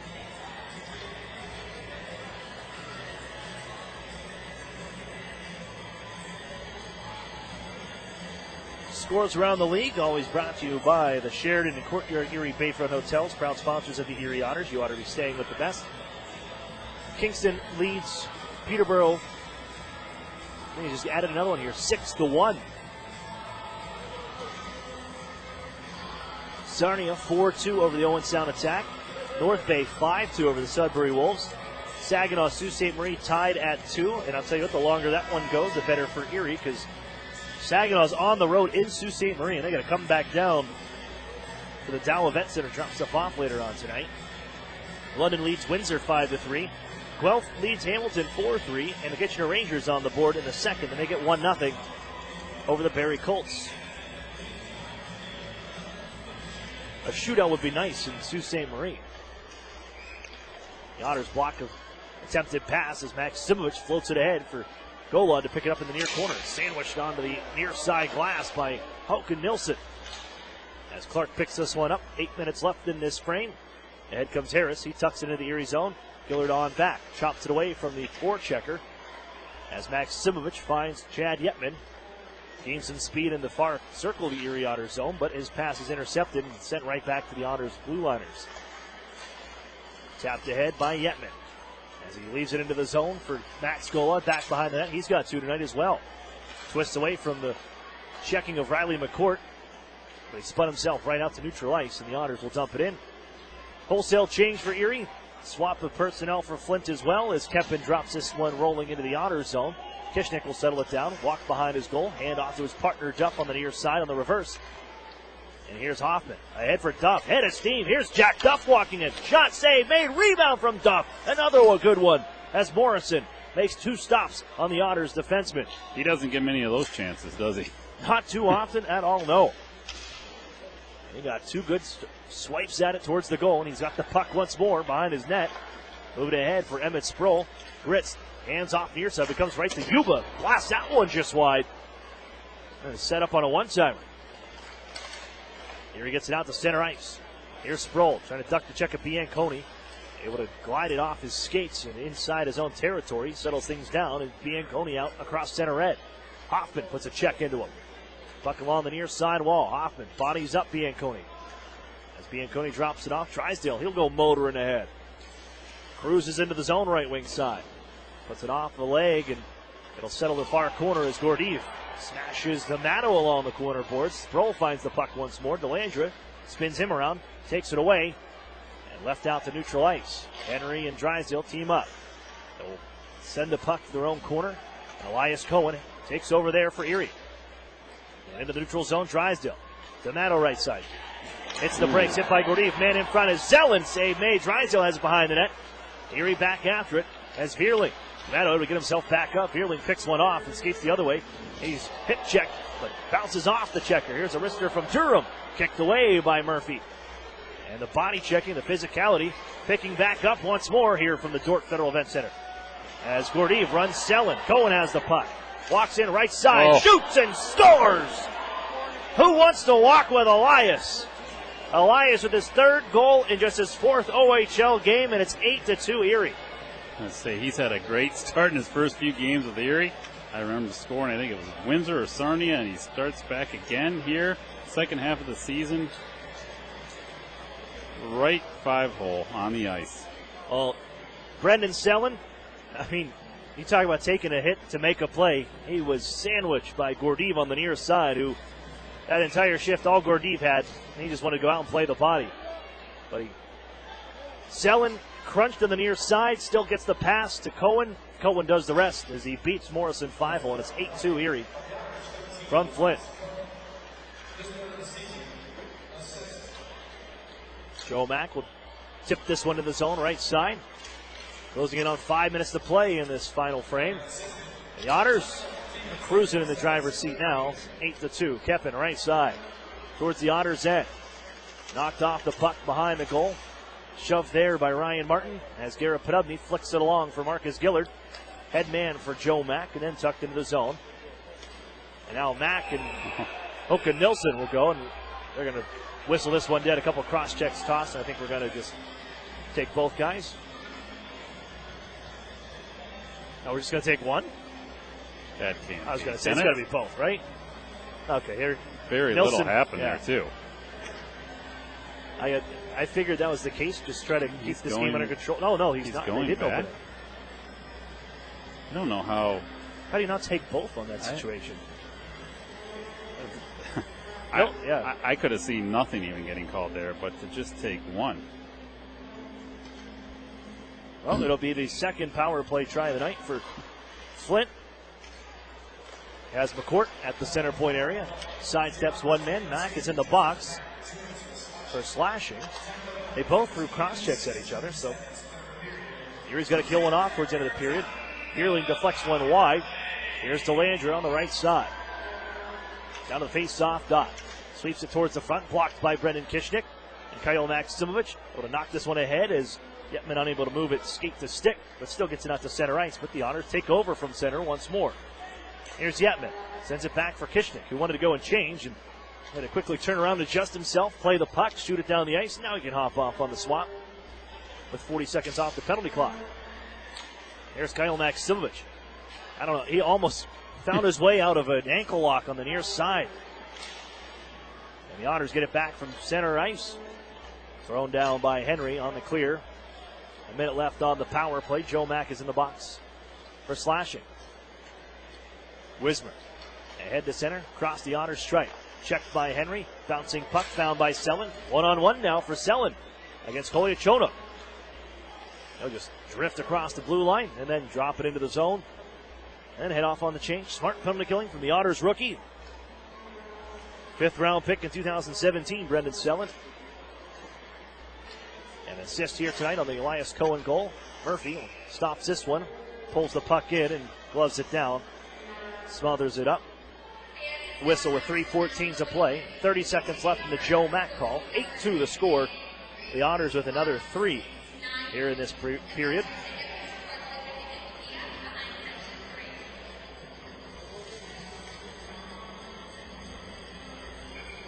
And the Otters, it's safe to say they'll improve to 12-3-0-1 all time against the Flint Firebirds. Shot from the point. Koliachonok blocked by Duff.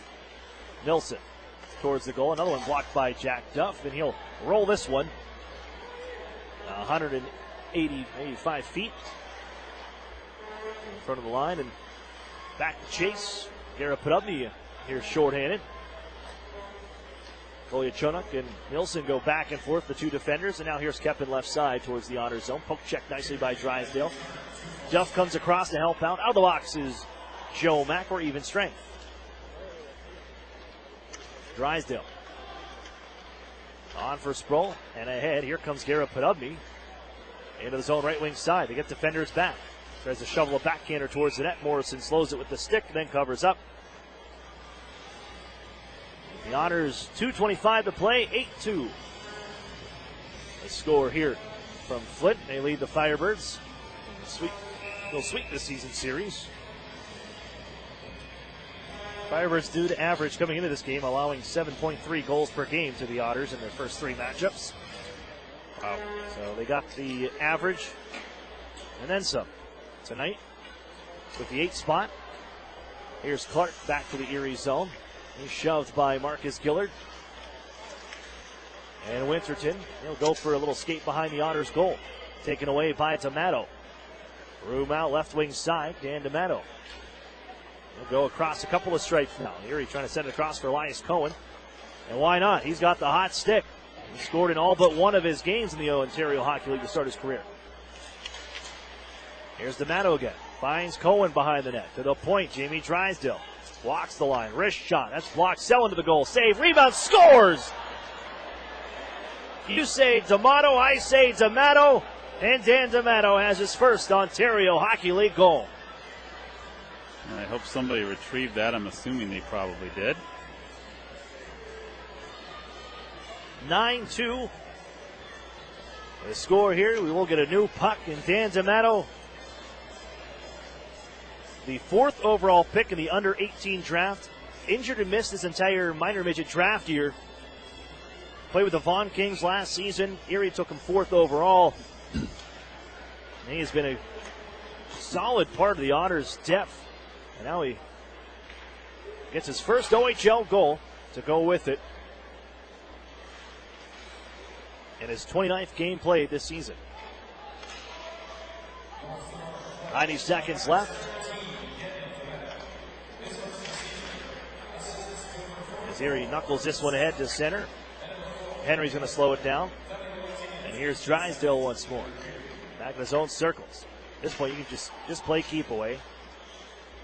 Don't want to see anything dumb at the end with 65 seconds to go. We know we've already been pretty heated here this hockey game. Final minute. Here's Sproul taken away by Banks, and Delandra doubles back as across the line over offside was Evan Vierling. They got a reset. Koliachonok tucked ahead, and away comes Durham left wing side. Runs into 3 Erie Otters. Puck loose down to the near side corner of the Otters zone with 40 seconds left. Nice poke check to be found by Brendan Hoffman. Hoffman up off the glass to center. Settled by McCourt. Half a minute to go here from the Dordt Federal Event Center. Thanks for joining us here on this Friday night. Busy in the Ontario Hockey League with all 20 teams in action. Here's Brendan Selin left wing side. Wrist shot saved by Morrison, and we'll have another face-off. No, I thought we were going to play it. Boy, he waited. I might as well wait another half second. Let him play it. 14.8 is all that remains.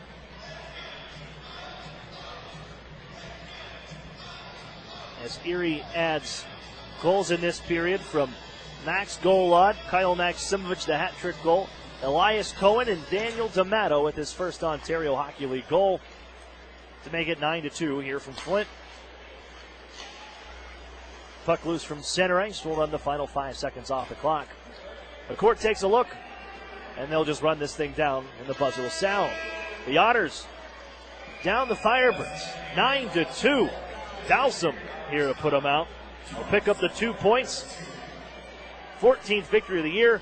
They surpass their road win record from last season with their 7th road win of this year. And now we're just kind of standings watching now. The Kitchener Rangers.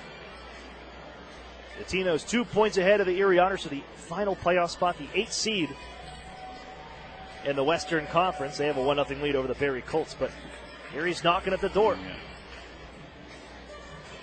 Well, and just an all-around great road game for Erie tonight. I mean, when you get a 9-2 score, obviously you did a lot of things right, but I think they were sound in every aspect of the game. They won every aspect of the game, physically and puck possession, obviously scoring. A lot of things to be pretty happy about tonight here for the coaching staff to carry into tomorrow. And Saginaw Place, like you mentioned earlier, it's been tough for us, at least during the regular season. It seems like the last few years, and boy, would that be nice to do something tomorrow night in Saginaw.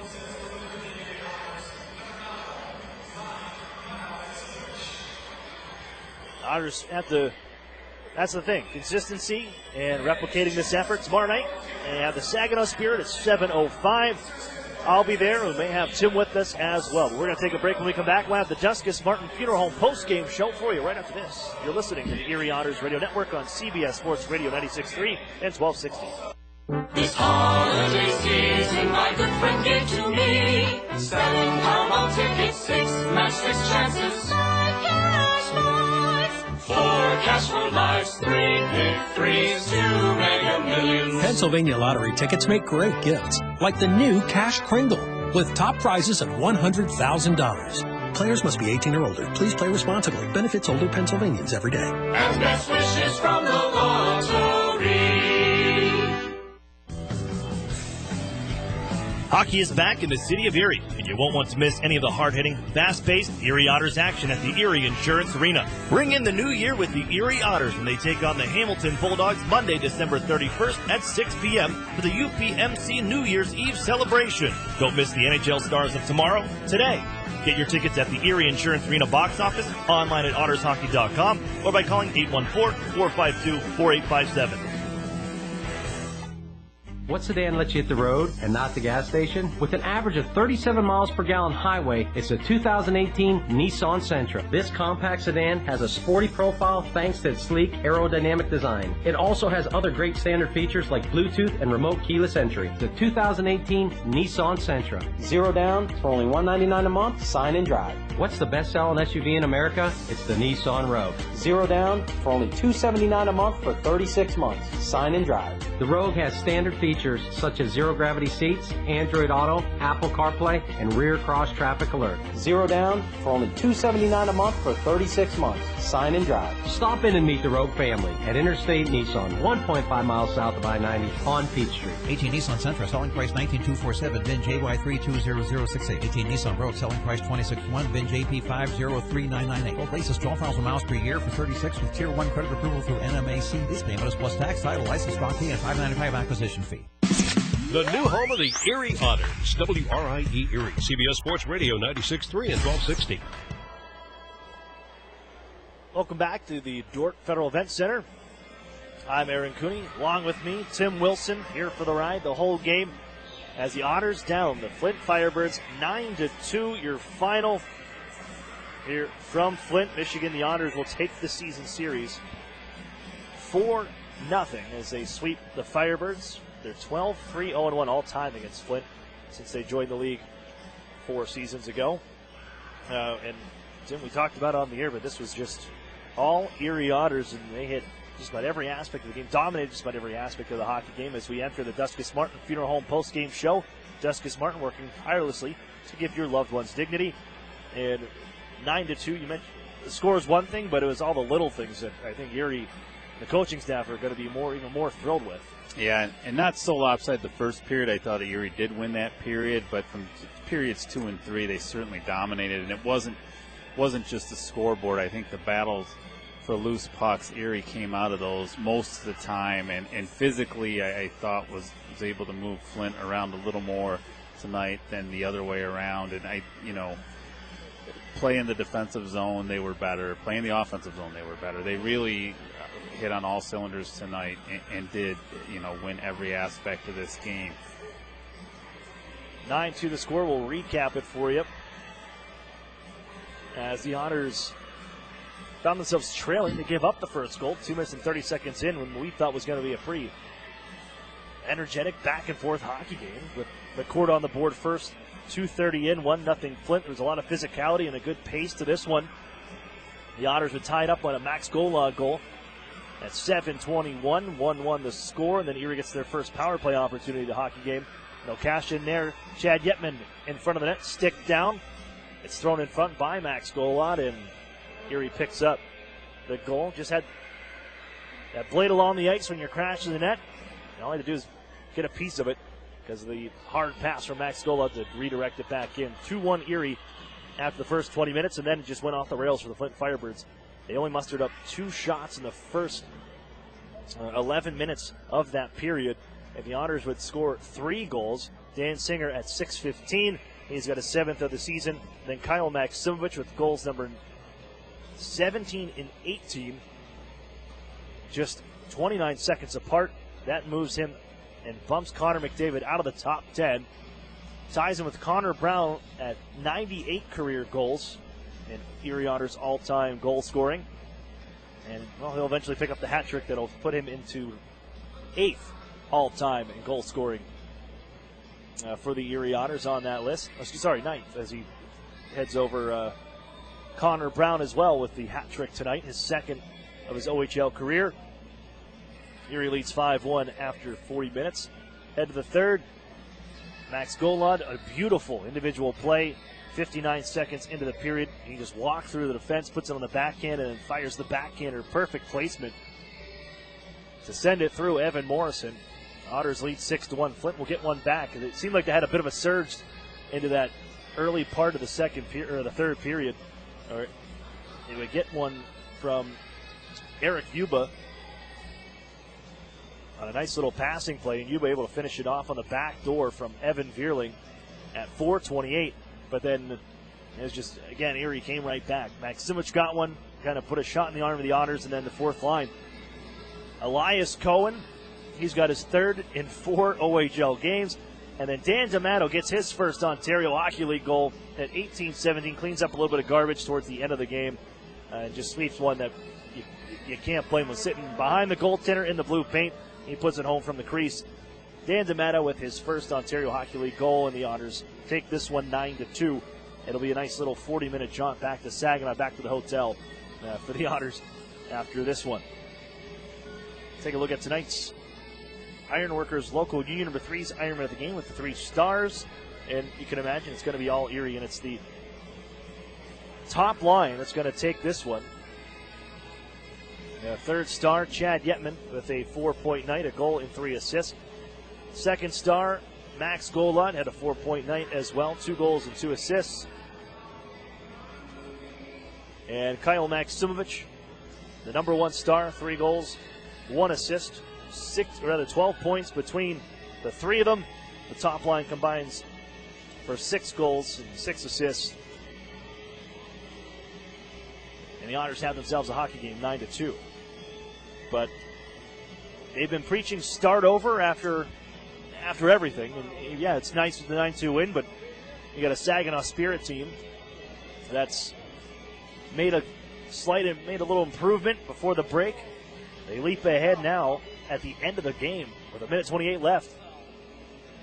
Blake Jenkins gets on the board to make it 3-2 in favor of the Saginaw Spirit. make it 4-2. Oh, no, they took it back off. It's had 2 goals up there. They took one back, so it's still 3-2. Saginaw ahead. And it's Erie's opponent tomorrow night. And if they can duplicate this effort on the road, it's a nice little trip for the Erie Otters to kick off the second half. I think the good thing going into tomorrow, both teams are playing tonight. You know, it's better than catching them after a night off, and they've got to make the bus trip back from Sault Ste. Marie, which is, you know, a good probably 4 hours or so, Saginaw. So they've got a long night ahead of them, and we'll probably have a little bit more rest and, you know, come out and hopefully we can do all the things right we did tonight. It's going to be, you know, a tough one of Saginaw's better teams they've had in the past few years. It's certainly not going to be easy, but these habits and the way we're connecting tonight can be duplicated all tomorrow night. Hopefully we can have a strong showing up in Saginaw and get a couple more points on this trip. Erie trails in the standings, the Kitchener Rangers coming into this one, so you even up with them with 29 points. You're a few behind Windsor, who's down by 2 to the London Knights. So you're going to close that gap, you're hoping at least 2. So you're battling for 7-8. And I'm waiting to see what happens with the Sarnia Sting. As they put up 7 on the Owen Sound attack. They're going to win that hockey game 7-3. This is all part of the out-of-town scoreboard brought by the Sheridan Courtyard Erie Bayfront Hotels. Proud sponsors of the Erie Otters. You ought to be staying with the best. But the Firebirds, I mean, they can score. They've had a hard time keeping the puck out of the back of the net, but they loaded up last year. And you think they got a couple great pieces that they can, you know, send out to maybe some of the other contenders in the OHL, but that's one that I'm not sure what's going to happen. Yeah, with Sarnia, do they buy or sell? Yeah. There's probably a couple teams in that situation that you don't know which way they're going to go right now. Closing in on the trade deadline. Was it the 10th, I believe? Yeah, but I think it's normally the 10th. We're about 2 weeks out. Other scores, Ottawa downs Niagara 4-1. That was the final from the afternoon. Oshawa defeats the Mississauga Steelhead. 6 unanswered for the Oshawa Generals to down the Steelhead 6-2. Kingston 6-1 over Peterborough. Sarnia 7-3 with 44 seconds left of the Owen Sound attack. North Bay Battalion, 3 minutes left. They have a 5-2 lead over the Sudbury Wolves. Saginaw gets that 4th goal. It's now 4-2 over the Sioux Greyhounds. Windsor trails London 5-3 heading into the 3rd period. Guelph with a 4-3 lead over the Hamilton Bulldogs, and Kitchener with a 1-0 lead over the Barrie Colts. But for the Otters, good start, and one you want to look to hopefully replicate tomorrow night when you take on the Saginaw Spirit at 7:05. We'll have that for you right here in your home of the Erie Otters, CBS Sports Radio 96.3 and 1260. As the Otters kick things off at 7:05, we'll have the pregame show at 6:45, the Erie Federal Credit Union pregame show with myself and possibly Tim Wilson, if he has a chance. If we'll see how much of a tour Doug gives with the bus, everything going through for the Erie Otters bus tomorrow in Saginaw. It's big. If I get on the air, I'll definitely give the fans a summary of it. It's pretty nice. We're going to take, we're going to wrap things up. Tim, thanks again for hopping on. Love it. Great game to be on. The people love having you on. And what people being me and you, or are there more? Well, I think it should be everybody because the Otters are 2-0 this season when you're on the air with us. It's a lot of pressure going into tomorrow, but I'm okay with it. I'm Aaron Cooney for Brian McKay back in studio, and to Tim Wilson to my right. Thanks for tuning in. Otters take on the Saginaw Spirit tomorrow night, 7:05. Final score tonight, Erie downs the Flint Firebirds 9-2. They sweep the season series 4-0, and it's on to Saginaw tomorrow night. You've been listening to the Erie Otters Radio Network on CBS Sports Radio 96.3 and 1260. You've been listening to Erie Otters Hockey on WRIE Erie. Follow all the action throughout the season on the new home of the Erie Otters, CBS Sports Radio 96.3 and 1260. World Bowl Championship. As I mentioned earlier, the Camping Bowl is always in